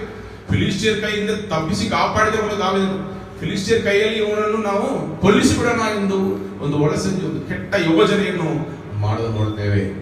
ಆದರೂ ಅವನು ಅಲ್ಲಿ ಹೋಗಿ ಜಯಿಸಿಬಿಟ್ಟು ಬರ್ತಾನೆ. ಹಲ್ಲೆಲೂಯಾ. ಜಯ ಹೊಂದಿದವನಾಗಿ ಬಂದು ಸೌಲನ ಮಗಳಾದ ಮೀಕಳನ್ನು ಮದುವೆ ಮಾಡಿಕೊಂಡದನ್ನು ನಾವು ನೋಡ್ತೇವೆ. 19ನೇ ವಾಕ್ಯ ಬನ್ನಿ. 19ನೇ ಅಧ್ಯಾಯ ಬನ್ನಿ. ಸೌಲನು ದಾವೀದನನ್ನು ಕೊಲ್ಲಬೇಕೆಂದು ತನ್ನ ಮಗನಾದ ಯೋನಾತಾನನಿಗೂ ಎಲ್ಲಾ ಪರಿವಾರದವರಿಗೂ ಆಜ್ಞಾಪಿಸಿದನು. ಆದರೆ ಯೋನಾತಾನನು ದಾವೀದನನ್ನು ಬಹಳವಾಗಿ ಪ್ರೀತಿಸುತ್ತಿದ್ದನು. ಆದ್ದರಿಂದ ಅವನು ದಾವೀದನಿಗೆ, ನನ್ನ ತಂದೆಯಾದ ಸೌಲನು ನಿನ್ನನ್ನು ಕೊಲ್ಲಬೇಕೆಂದಿರುತ್ತಾನೆ, ನೀನು ಜಾಗರೂಕತೆಯಿಂದ ಇರು, ನಾಳೆ ಬೆಳಗ್ಗೆ ಈ ಒಂದು ಪಾಯಿಂಟ್ ನೋಡಿಬಿಟ್ಟು ಹೋಗೋಣ. ದಾವೀದನು ಎಲ್ಲ ಕಷ್ಟದ ಸಭೆಗಳಲ್ಲಿ ಯೋನಾತಾನನು ಅವನ ಪರವಾಗಿ ನಿಂದನು. ದಾವೀದನೊಂದಿಗೆ ಯೋನಾತಾನನು ಎಲ್ಲಾ ಕಷ್ಟದ ಸಭೆಯಲ್ಲಿ ಅವನ ಪರವಾಗಿ ನಿಂದದನು. ಅವನು ತಂದೆ ಕೊಲ್ಲುವುದಕ್ಕೆ ಎಲ್ಲ ಒಳಸಂಜಿ ಮಾಡ್ತಾ ಇದ್ದಾನೆ, ಪ್ಲಾನ್ ಮಾಡ್ತಾ ಇದ್ದಾನೆ. ಮಕ್ಕಳು ಕೂಡ ಡೈರೆಕ್ಟ್ ಆಗಿ ಹೇಳಿಬಿಟ್ಟನು, ಸಾಯಿಸಿಬಿಡಿ ಅಂತ. ಆದರೂ ಕೂಡ ಯೋನಾತಾನ ಅವನು ಪ್ರೀತಿಸಲಿದ್ದ, ಅವನ ಜೊತೆಯಲ್ಲಿ ನಿಂತನು. ಹಲ್ಲೆಲೂಯಾ. ಮುಂದೆ ಹೋದ್ರೆ, ನೀನು ಜಾಗರೂಕತೆಯಿಂದ ಇರು, ನಾಳೆ ಬೆಳಗ್ಗೆ ಒಂದು ಗುಪ್ತ ಸ್ಥಳದಲ್ಲಿ ಅಡಗಿಕೊಂಡಿರು. ನೀನು ಅಡಗಿಕೊಂಡಿರುವ ಹೊರಕ್ಕೆ ನಾನು ಬಂದು ನನ್ನ ತಂದೆಯ ಬಳಿಯಲ್ಲಿ ನಿಂತು ನಿನ್ನ ವಿಷಯ ಅವನೊಡನೆ ಮಾತಾಡಿ ಗೊತ್ತಾಗುವುದನ್ನು ನನಗೆ ತಿಳಿಸುವೆನು ಎಂದು ಹೇಳಿದನು. ತರುವಾಯ ಅವನು ತನ್ನ ತಂದೆಯ ಮುಂದೆ ದಾವೀದನನ್ನು ಹೊಗಳಿ, ಒಡೆಯನು ತನ್ನ ಸೇವಕನಾದ ದಾವೀದನಿಗೆ ಅನ್ಯಾಯ ಮಾಡದಿರಲಿ, ಅವನು ನಿನಗೆ ದ್ರೋಹ ಮಾಡಲಿಲ್ಲ, ಅವನು ಮಾಡಿದ್ದೆಲ್ಲವೂ ನಿನ್ನ ಹಿತಕ್ಕಾಗಿಯೇ. ತನ್ನ ಜೀವವನ್ನು ಕೈಯಲ್ಲಿ ಹಿಡಿದುಕೊಂಡು ಹೋಗಿ ಆ ಫಿಲಿಷ್ಟಿಯನನ್ನು ಕೊಂದನು. ಯೆಹೋವನು ಇಸ್ರಾಯೇಲರಿಗೆ ಮಹಾಜಯವನ್ನುಂಟು ಮಾಡಿದನು. ನೀನು ಅದನ್ನು ನೋಡಿ ಸಂತೋಷಪಟ್ಟಿಯಲ್ಲ. ದಾವೀದನನ್ನು ನಿಷ್ಕಾರಣವಾಗಿ ಕೊಂದು ನಿರ್ದೋಷಿಯ ರಕ್ತವನ್ನು ಸುರಿಸಿದ ಅಪರಾಧಕ್ಕೆ ನೀನೇಕೆ ಗುರಿಯಾಗುತ್ತಿ ಎಂದನು. ಸೌಲನು ಯೋನಾತಾನನ ಮಾತುಗಳನ್ನು ಲಾಲಿಸಿ, ಯೆಹೋವನಾಣೆ, ಅವನನ್ನು ಕೊಲ್ಲುವುದಿಲ್ಲ ಎಂದು ಪ್ರಮಾಣ ಮಾಡಿದನು. ಹಲ್ಲೆಲೂಯಾ. ಎಷ್ಟು ಜನರು ನಮ್ಮ ಪರವಾಗಿ ಇರ್ತಾರೆ, ನಮ್ಮ ಜೊತೆಯಲ್ಲಿ ಇರುವ ಕುಟುಂಬದಲ್ಲಿ ಇರುವವರು, ಗಂಡನ ಹೆಂಡತಿ ಮಧ್ಯದಲ್ಲಿ, ಫ್ರೆಂಡ್ಸ್ ಮಧ್ಯದಲ್ಲಿ, ಸಹೋದರ ಮಧ್ಯದಲ್ಲಿ ಏನಾದರೂ ಒಂದು ತಪ್ಪಾಗಿ ಬಿಟ್ರೆ ಅವರು ನಮ್ಮ ಮೇಲೆ ತಪ್ಪೋರಿಸು. ನೀನೇನ ತಪ್ಪು ಮಾಡಿರ್ತೀನಿ. ನಮಗಾಗಿ ಹೋಗಿ ಪರವಾಗಿ ಮಾತನಾಡೋರು ಎಷ್ಟು ಜನರಿದ್ದಾರೆ. ಸರಿ ಸರ್, ನಮ್ಮ ಮನೆಯಲ್ಲಿ ನಮ್ಮ ಸಹೋದರ ಏನಾದ್ರು ತಪ್ಪು ಮಾಡಿರ್ಬೋದು, ಹಂಗೆ ಅವರು ನಮ್ಮ ತಲೆ ಮೇಲೆ ಹಾಕಿಬಿಡ್ತಾರೆ. ನಮಗಾಗಿ ನಿಲ್ಲೋರು ಬಹಳ ಕಡಿಮೆ. ಯಾವಾಗ ಸಿಗ್ತಾನೆ, ಯಾವಾಗ ಬೀಳ್ತಾನೆ, ಯಾವಾಗ ನಾವು ಖುಷಿಯಾಗಿರೋಣ ಅಂತ ಇರುವವರೇ ಕುಟುಂಬದಲ್ಲಿ ಜಾಸ್ತಿ. ಹಂಗೆ ತಾನೆ, ನಮ್ಮ ಕುಟುಂಬದಲ್ಲಿ ಇರೋರು, ಜೊತೆಯಲ್ಲಿ ಇರೋರು, ಸಹೋದರರು ಕೂಡ, ಸಹೋದರಿದ್ರು ಕೂಡ ನಾವು ಹೆಂಗಾದ್ರು ಬಿತ್ತೋಗೋದೇ ಅವ್ರ ವಿಷಯ. ನಾವು ಚೆನ್ನಾಗಿ ಇರಬಾರ್ದು, ನಾವು ಹಂಗೆ ಅವರಿಗೆ ಡಿಪೆಂಡೆಂಟ್ ಆಗಿ ಇರಬೇಕು. ಆವಾಗ ಅವರು ನಮಗೆ ಸಹಾಯ ಮಾಡ್ತಾರೆ, ಕರೀತಾರೆ, ಹೋಗೋದು ಹೇಳ್ತಾರೆ. ಬಟ್ ನಾವು ಅವರಿಗಿಂತ ಹೆಚ್ಚಾಗಿ ಒಂದು ಹೆಜ್ಜೆ ಮೇಲೆ ಹೋಗಿಬಿಟ್ರೆ ಅವರಿಗೆ ಇಷ್ಟ ಆಗೋದಿಲ್ಲ. ನಮಗಾಗಿ ನಿಲ್ಲುವರು ಇಲ್ಲ, ನಮಗಾಗಿ ಮಾತನಾಡುವರು ಇಲ್ಲ. ಇರುವಾಗ ಇಲ್ಲಿ ನೋಡಿದ್ವಿ, ಅವರು ಹೋಗಿ ವ್ಯಾಜ್ಯ ಮಾಡ್ತಾನೆ. ಕೇಸ್ ಕೋರ್ಟಲ್ಲಿ ಅವನು ಏನು ತಪ್ಪು ಮಾಡಿದ, ಅವನು ದೇಶಕ್ಕೆ ಒಳ್ಳೇದು ಮಾಡಿದ್ದಾನೆ, ನೀವು ಅದು ನೋಡಿ ಸಂತೋಷ ಪಟ್ರಿ. ನಮ್ಮ ಯುದ್ಧಗಳನ್ನು ಮಾಡ್ತಾನೆ, ಎಲ್ಲ ಹಿತಕರವಾಗಿ ಮಾಡ್ತಾ ಇದ್ದಾನೆ, ಮತ್ತೆ ಯಾಕೆ ನೀನು ಆ ನೀತಿವಂತರನ್ನು ನೀವು ಸಾಯಿಸೋದು ಹೋಗ್ತಾ ಇದ್ದೀರಿ ಎಂದು ಅವನಿಗೋಸ್ಕರ ಅವನು ಏನು ಮಾಡ್ತಾನೆ, ವ್ಯಾಜ್ಯ ಮಾಡ್ತಾನೆ, ಡಿಫೆಂಡ್ ಮಾಡ್ತಾನೆ. ಅವನನ್ನು ಒಪ್ಪುಕೊಂಡನು. ಹಲ್ಲೆಲೂಯಾ. ನಾವು ನಮ್ಮ ಕುಟುಂಬ ಜೀವನದಲ್ಲಿ, ನಮ್ಮ ಫ್ರೆಂಡ್ಸ್ ಜೊತೆಯಲ್ಲಿ ಯಾರಾದೊಬ್ಬರು ಒಳ್ಳೆಯವ್ರಿದ್ದಾರೆ, ಫ್ರೆಂಡ್ಸು ನ್ಯಾಯವಾಗಿ ಕೆಲಸಗಳನ್ನು ಮಾಡ್ತಾರೆ, ಮಿಕ್ಕವರು ಏನೋ ನಮ್ಮ ಬಗ್ಗೆ ಮಾತನಾಡಿ ಬಿಡ್ತಾರೆ ಎಂದು ಭಯಪಟ್ಟು ನೀವು ಹಿಂಜಾರಬಾರದು. ಧೈರ್ಯವಾಗಿ ಹೋಗಿ ನಿಂದು ಅವ್ರಿಗೋಸ್ಕರ ಏನಾದರೂ ಸಹಾಯ ಆದರೆ ನೀವು ಮಾತನಾಡಬೇಕು. ಹಲ್ಲೆಲೂಯಾ. ಕ್ರೈಸ್ತರಾಗಿರುವವರು ಎಷ್ಟೋ ಫ್ರೆಂಡ್ಸ್ಗೆ ಸುವಾರ್ತೆನೇ ಸಾರುವುದಿಲ್ಲ, ಯಾಕಂದ್ರೆ ಹೋಗಿ ಬಿಡ್ತಾರೆ ಅಂತ ಭಯಪಡ್ತಾರೆ. ಆ ಒಂದು ಪರಿಸ್ಥಿತಿ ಎಲ್ಲ ನಮ್ಮ ದೇಶದಲ್ಲಿ ಇರೋದನ್ನು ನಾವು ನೋಡ್ತೇವೆ. ಅವರು ಜೊತೆಲಿ ಇರುವಾಗ ಅವರು ಹಾಗೆ ಬದಲಾಗಿ ಅವರು ಪ್ರಾಪಂಚಿಕ ಕಾರ್ಯಗಳನ್ನು ಮಾತನಾಡುವಾಗ ಅವ್ರ ಹಾಗೆ ಮಾತಾಡಿಕೊಂಡು ಹೇಗೆ ಬಂದ್ಬಿಡ್ತಾರೆ. ಅದೇನ್ರಿ ಕ್ರೈಸ್ತ ಜೀವನ? ಇಲ್ಲ, ಅವರು ಅನ್ಯಾಯಕಾರಿಯನ್ನು ಮಾತನಾಡುವಾಗ ಅವರಿಗೆ ನಾವು ಸಾಥ್ ಕೊಡಬಾರದು, ಅವ್ರ ಪರವಾಗಿ ನಿಲ್ಲಬಾರದು. ಆದರೂ ಅವ್ರ ಕಡೆ ನ್ಯಾಯ ಇದ್ರೆ ನೀವು ತಪ್ಪದೆ ಅವ್ರಿಗೋಸ್ಕರ ನಿಲ್ಲಬೇಕು. ಹಲ್ಲೆಲೂಯಾ. ಕುಟುಂಬದಲ್ಲಿ ನಿಮ್ಮ ಗಂಡನು, ಹೆಂಡತಿ, ಮಕ್ಕಳಿಗೋಸ್ಕರ ನೀವು ನಿಲ್ಲುವರಾಗಿ, ಜೊತೆಯಲ್ಲಿ ನಿಲ್ಲುವರಾಗಿ, ಕಷ್ಟ ಕಾಲದಲ್ಲಿ ನಿಮಗೊಂದು ಅಪಾಯ ಬರುತ್ತಾ ನೀವು ನಿಂದು ಅವ್ರಿಗೋಸ್ಕರ ನೀವು ಪ್ರಾರ್ಥಿಸಬೇಕು, ಅವ್ರಿಗೋಸ್ಕರ ಮಾತನಾಡಬೇಕು. ಹಲ್ಲೆಲೂಯಾ. ಮುಂದೆ ಹೋದ್ರಿ. ಯೆಹೋವನಾಣೆ, ಅವನನ್ನು ಕೊಲ್ಲುವುದಿಲ್ಲ ಎಂದು ಪ್ರಮಾಣ ಮಾಡಿದನು. ಅವನು ಹೇಳೋದೆಲ್ಲ ಸುಮ್ಮನೆ, ಅವನು ಫಿಕಲ್ ಮೈಂಡೆಡ್ ಫಾಲೋ. ಅವನು ಮಾಡುವ ಪ್ರಮಾಣ ಎಲ್ಲ ನೀರಲ್ಲಿ ಹಾಕಿರುವ ಸತ್ಯಗಳೇ ಹಂಗೆ ಕೈ ಹಾಕಿ ಪ್ರಮಾಣ, ಆಮೇಲೆ ಹೋಗಿಬಿಡುತ್ತೆ. ಆಗ ಯೋನಾತಾನನು ದಾವೀದನನ್ನು ಕರೆದು ಅವನಿಗೆ ಈ ಮಾತುಗಳನ್ನು ತಿಳಿಸಿ ಸೌಲನ ಬಳಿಗೆ ಕರೆತಂದನು. ದಾವೀದನು ಮುಂಚಿನಂತೆ ಸೌಲನ ಸನಿಗೆಯಲ್ಲಿ ಇರುವವನಾದನು. ಫಿಲಿಷ್ಟಿಯರು ತಿರುಗಿ ಯುದ್ಧಕ್ಕೆ ಬರುವಲ್ಲಿ ದಾವೀದನು ಹೋಗಿ ಅವರೊಡನೆ ಯುದ್ಧ ಮಾಡಿ ಅವರನ್ನು ಪೂರ್ಣವಾಗಿ ಸೋಲಿಸಿ ಓಡಿಸಿಬಿಟ್ಟನು. ಒಂದು ದಿವಸ ಸೌಲನು ಕೈಯಲ್ಲಿ ಈಟಿಯನ್ನು ಹಿಡಿದುಕೊಂಡು ತನ್ನ ಮನೆಯಲ್ಲಿ ಕೂತುಕೊಂಡಿದ್ದಾಗ ಯೆಹೋವನಿಂದ ಕಳುಹಿಸಲ್ಪಟ್ಟ ದುರಾತ್ಮವು ಅವನ ಮೇಲೆ ಬಂದಿತು. ಅವನ ಒಡನೆ ಕಿನ್ನರಿಯನ್ನು ಬಾರಿಸುತ್ತಿದ್ದ ದಾವೀದನನ್ನು ಗೋಡೆಗೆ ಹತ್ತಿಕೊಳ್ಳುವಂತೆ ತಿವಿಯಬೇಕೆಂದು ತನ್ನ ಈಟಿಯನ್ನು ಎಸೆದನು. ಎಷ್ಟು ಸಾರಿ ಒಳ್ಳೆಯದು ಮಾಡುವುದನ್ನು ಸಾಧಿಸೋದಕ್ಕೆ ಎಷ್ಟು ಸಾರಿ ಅವನಿಗೆ ಪ್ರಯತ್ನ ಪಟ್ಟನು. ಹಿಂಗೆ ಮನಸ್ಸು ಬಂತು. ಅದು ನೋಡುವಾಗ ನಮಗೆ ಬಹಳ ನೋವಾಗುತ್ತದೆ. ದೇವರ ಆತ್ಮ ಇರುವವರು, ದೇವರ ಆತ್ಮನು ಇಲ್ಲದವರ ಸ್ವಭಾವಗಳನ್ನು ನೀವು ಇಲ್ಲಿ ಬೇರ್ಪಡಿಸಿ ನೋಡಿಕೊಳ್ಳಿರಿ. ಒಂದು ವೇಳೆ ಈ ತರ ನಿಮಗೆ ಕೋಪ ಬಂದರೆ ಕಂಟ್ರೋಲ್ ಇಲ್ಲದ ಸ್ವಭಾವಗಳು ಎಲ್ಲ ನಾನು ದಾಡಿ ಬಂದಿದ್ದೇನೆ, ಏನು ಹೊಸದಾಗಿ ಹೇಳ್ತಾ ಇಲ್ಲ. ನಾನು ಚಿಕ್ಕ ವಯಸ್ಸಲ್ಲಿ ಅನ್ಕಂಟ್ರೋಲಬಲ್ ಆಂಗರ್ ನಲ್ಲಿ ಇತ್ತು. ತುಂಬ ವರ್ಷಗಳು ಅದು ಹೋಗೋದಕ್ಕೆ ಕಷ್ಟವಾಯಿತು. ನಂದಿನಿಯಾಗೂ ಗೊತ್ತು. ಕೈಯಲ್ಲಿ ಸಿಕ್ಕೋದನ್ನು ದೇವರು ಹೊಡೆದುತ್ತೆ. ಫ್ರೆಂಡ್ಸನ್ನು ಹಂಗೇನೆ, ಯಾರಾದರೂ ತಂಗಿಯನ್ನು ಗೇಲಿ ಮಾಡಿಬಿಟ್ಟು ಹಂಗೆ ಹೇಳಿದ್ರೆ ನನ್ನನ್ನು ಕರ್ಕೊಂಡು ಹೋಗ್ತಾರೆ. ಮಾತೇ ಇರಲ್ಲ, ಪಟ ಅಂತ ಹೊಡೆಯುವುದು, ಇಳಿದ ತಕ್ಷಣ ಹೊಡೆಯುವುದು, ಬಡ ಒಳ್ಳೆ ಹುಡುಗ. ಮೊದಲು ಅವನಿಗೆ ಮುಂದೆ ಕರ್ಕೊಂಡು ಮಾತೇ ಆಗಲ್ಲ, ಹೊಡಿತಾನೆ. ಹಂಗೆ ಅವನ ಸ್ವಭಾವ ಇತ್ತು. ಹೋಗೋದವ್ರಿಗೆ ವರ್ಷಗಟ್ಟಲೆ ಆಯಿತು. ಬುದ್ಧಿಯೇ ಯೂಸ್ ಮಾಡಲ್ಲ, ಬುದ್ಧಿಹೀನ ಕೆಲಸ. ದೇವರ ಆತ್ಮ ಹೊಂದ ಮೇಲೆ, ದೇವರು ನಮ್ಮಲ್ಲಿ ಬಂದ ಮೇಲೆ ಸ್ವಯಂಗೆ ನಾವು ಜಹ ಕೊಡಬಾರದು. ಕ್ರೈಸ್ತರಾಗಿರುವ ಎಲ್ಲರಲ್ಲೂ, ವಿಶ್ವಾಸಿಗಳಲ್ಲಿ ವಾಸವಾಗಿರುವ ದೇವರ ಆತ್ಮನು ಅಲ್ಲೆಲ್ಲೂಯ ಇರುವಾಗ ಸ್ವಯಂವನ್ನು ನಾವು ಹಳೆಯ ರೂಪನ್ನು ಹೊರಗಡೆ ಬಂದ್ಬಿಟ್ರೆ ಮುಗಿದೋಗಿಬಿಡುತ್ತೆ. ನಾವು ಕ್ರಿಸ್ತನಲ್ಲಿ ಪೌಲನು ಹೇಳುವಾಗ ಆ ಹಳೆಯ ರೂಪನನ್ನು ಶಿಲುಬೆಯಲ್ಲಿ ಹಾಕಿ ಸಾಯಿಸಿಬಿಡಬೇಕು. ಸಮಾಧಿ, ಅದೇ ನಾವು ದೀಕ್ಷಾಸನ ದೀಕ್ಷಾಸನ ನೀವು ಒಂದೊಂದು ಸಭೆಯಲ್ಲಿ ಒಂದೊಂದು ತಿಳಿದುಕೊಡ್ತಾರೆ. ಪೆಂತೆಕೋಸ್ತ ಸಭೆಗಳಲ್ಲಿ ದೀಕ್ಷಾಸನ ನೀರಲ್ಲಿ ಮುಳುಗಿಸಿ ಅದು ಮರಣಕ್ಕೆ ಯೇಸುವೊಂದಿಗೆ ಅವನು ಹಳೆಯ ಜೀವನ ಅವನು ಎಲ್ಲವನ್ನು ಸಾಯಿಸಿಬಿಟ್ಟು ನೂತನ ಸೃಷ್ಟಿಯಾಗಿ ಹೊರಗಡೆ ಬರ್ತಾನೆ. ಅದಕ್ಕೆ ನಾವು ಮುಳುಗಿಸಿ ನಾವು ಏನ್ ಮಾಡ್ತೇವೆ, ದೀಕ್ಷಾಸನ ಕೊಡ್ತೇವೆ. ಅದೇನಂದ್ರೆ ಅವನು ಹಳೆಯ ಮನುಷ್ಯನು. ಆ ದೀಕ್ಷಾನ ತಗೊಂಡ್ರೆ ಎಲ್ಲ ಹೊಸದಾಗಿ ಬಿಟ್ರೆ ಆಗಲಿಲ್ಲ. ದೇವರ ಆತ್ಮನು, ಸಭೆ, ದೇವರ ವಾಕ್ಯವು, ಸಭೆ ಪಾಲಕರು ಅದಕ್ಕೆ ಸಭೆಗೆ ಬರಬೇಕು. ದೇವರ ಸಭೆಗಳಲ್ಲಿ ನೀವು ಪ್ರಾರ್ಥಿಸಿ ದೇವರೊಂದಿಗೆ ನಡೆದು ವಾಕ್ಯವನ್ನು ಧ್ಯಾನಿಸುವಾಗ ಈ ಆತ್ಮನು ನಿಮ್ಮನ್ನು ನಿಯಂತ್ರಿಸುವನು. ಈ ಆತ್ಮನು ನಮ್ಮನ್ನು ನಿಯಂತ್ರಿಸುವನು. ಈ ಆತ್ಮನ ನಿಯಂತ್ರಣದಿಂದ ಸೌಲನು ಹೊರಗಡೆ ಹೋಗಿಬಿಟ್ಟ ಕಾರಣ ಅವನಲ್ಲಿ ಕೆಟ್ಟ ಸ್ವಭಾವ. ಒಂದು ವೇಳೆ ನಮ್ಮಲ್ಲಿ ಸ್ವಭಾವ ಅಂದ್ರೆ ದೇವರ ಆತ್ಮನ ಕಂಟ್ರೋಲ್ ನಾವು ಇಲ್ಲ, ಇದನ್ನು ನಾವು ಅರ್ಥ ಮಾಡಿಕೊಳ್ಳಬೇಕು. ಅವರಿಗೆ ನಾವು ಸ್ಥಳ ಕೊಡ್ತಾ ಇಲ್ಲ, ನಾವು ಸರಿಯಾಗಿ ಪ್ರಾರ್ಥನೆ ಮಾಡ್ತಾ ಇಲ್ಲ, ದೇವರೊಂದಿಗೆ ನಾವು ನಡೀತಾ ಇಲ್ಲ. ಈ ಸೌಲನು ದೇವರು ಬಿಟ್ಟು ದೂರ ಹೋಗಿಬಿಟ್ಟನು, ಅವಿಧೇಯನಾಗಿ ಬಿಟ್ಟನು. ಆದ್ದರಿಂದ ಅವನಿಗೆ ಈ ಗದಿ ಬಂದಿತು. ದೇವರ ಪ್ರೀತಿ ಇಲ್ಲ, ಒಡಂಬಡಿಕೆ ಪ್ರೀತಿ ಇಲ್ಲ, ತನ್ನನ್ನು ಪ್ರೀತಿಸುವಾಗ ಇದರನ್ನು ಪ್ರೀತಿಸುವುದಿಲ್ಲ, ಹಾಳಾಗಿ ಹೋಗ್ತಾ ಇದ್ದನು. ಮುಂದೆ ಹೋದಮ್ಮ. ಆದರೆ ದಾವೀದನು ಪಕ್ಕನೆ ಸೌಲನ ಎದುರಿನಿಂದ ಸರಿದುಕೊಂಡ ಕಾರಣ ಅದು ಗೋಡೆಯೊಳಗೆ ನಾಟಿತು. ದಾವೀದನು ಆ ರಾತ್ರಿಯಲ್ಲೇ ತಪ್ಪಿಸಿಕೊಂಡು ಓಡಿ ಹೋದನು. ಸೌಲನು ಕೂಡಲೇ ದೂತರನ್ನು ಕರೆಸಿ ದಾವೀದನ ಮನೆಯ ಸುತ್ತಲೂ ಹೊಂಚು ಹಾಕಿ ಅವನನ್ನು ಬೆಳಗಾಗುವಷ್ಟರಲ್ಲಿ ಕೊಂದು ಹಾಕಬೇಕೆಂದು ಆಜ್ಞಾಪಿಸಿ ಕಳುಹಿಸಿದನು.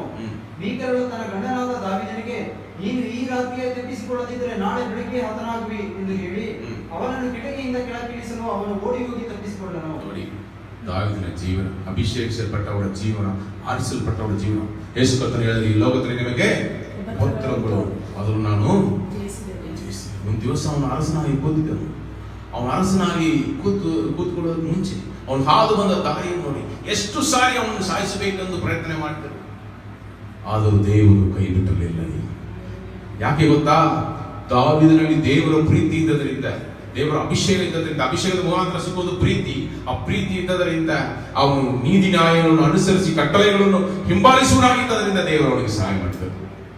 ಅಲ್ಲೆಲ್ಲೂಯ. ಮುಂದೆ ಹೋದ್ರಿ. ಅನಂತರ ಆಕೆಯು ಪೂಜೆಯ ಬೊಂಬೆಯನ್ನು ತಂದು ಹಾಸಿಗೆಯ ಮೇಲೆ ಮಲಗಿಸಿ ಅದರ ಮುಖದ ಮೇಲೆ ಮೇಕೆ ಕೂದಲಿನಿಂದ ಹೆಣೆದ. ಸರಿ, ಅದು ಅವನು ತಪ್ಪಿಸಿಕೊಂಡು ಓಡಿ ಹೋದನು. 24ನೇ ವಾಕ್ಯ ಬನ್ನಿ. ತನ್ನ ಬಟ್ಟೆಗಳನ್ನು ತೆಗೆದುಹಾಕಿ ಸಾಮುವೇಲನ ಮುಂದೆ ಪರವಶನಾಗಿ ಮಾತಾಡುತ್ತಾ ಆ ದಿನ ಹಗಲಿರುಳು ಬೆತ್ತಲೆಯಾಗಿ ನಿಂತುಕೊಂಡಿದ್ದನು. ಆದುದರಿಂದ ಸೌಲನು ಪ್ರವಾದಿಗಳಲ್ಲಿದ್ದಾನೆ ಎಂಬ ಗಾದೆಯುಂಟಾಯಿತು. ಇಲ್ಲಿ 24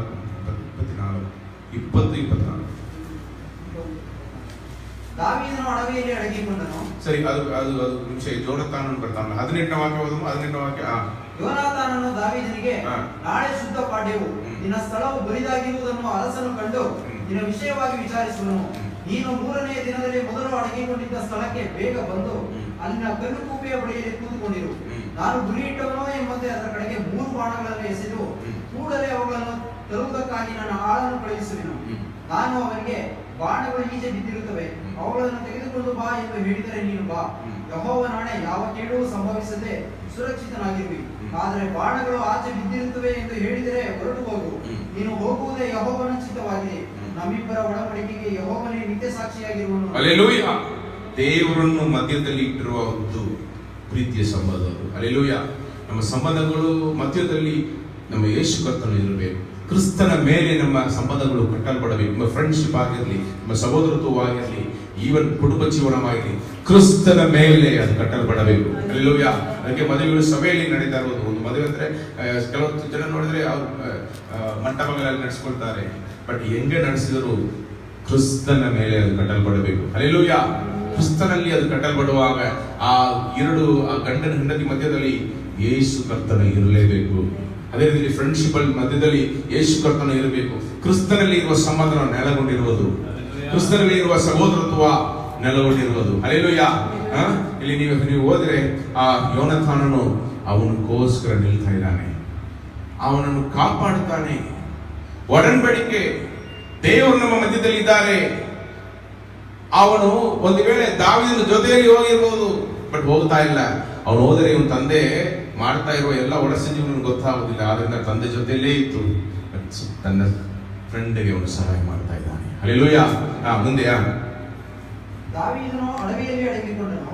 ಅರಸನು ಶುದ್ಧ ಪಾಡ್ಯದ ದಿವಸ ಪದ್ಧತಿಯ ಪ್ರಕಾರ ಗೋಡೆಯ ಬಳಿಯಲ್ಲಿರುವ ತನ್ನ ಆಸನದ ಮೇಲೆ ಭೋಜನಕ್ಕೆ ಕೂತುಕೊಂಡನು. ಅವನ ಎದುರಾಗಿ ಯೋನಾತಾನನು, ಅವನ ಪಾರ್ಶ್ವದಲ್ಲಿ ಅಬ್ನೇರನು ಕೂತುಕೊಂಡರು. ಸೌಲನು ದಾವೀದನ ಸ್ಥಳವು ಬರಿದಾಗಿರುವುದನ್ನು ಕಂಡರು. ಆ ದಿವಸ ಅವನ ವಿಷಯ ಏನೂ ಹೇಳಲಿಲ್ಲ. ಅವನಿಗೆ ಏನಾದರೂ ಸಂಭವಿಸಿರಬೇಕು, ಅವನು ಹೊರೆಯನಾಗಿದ್ದಾನು, ತನ್ನನ್ನು ಇನ್ನೂ ಶುದ್ಧಪಡಿಸಿಕೊಳ್ಳದೆ ಇರಬಹುದು ಅಂದುಕೊಂಡನು.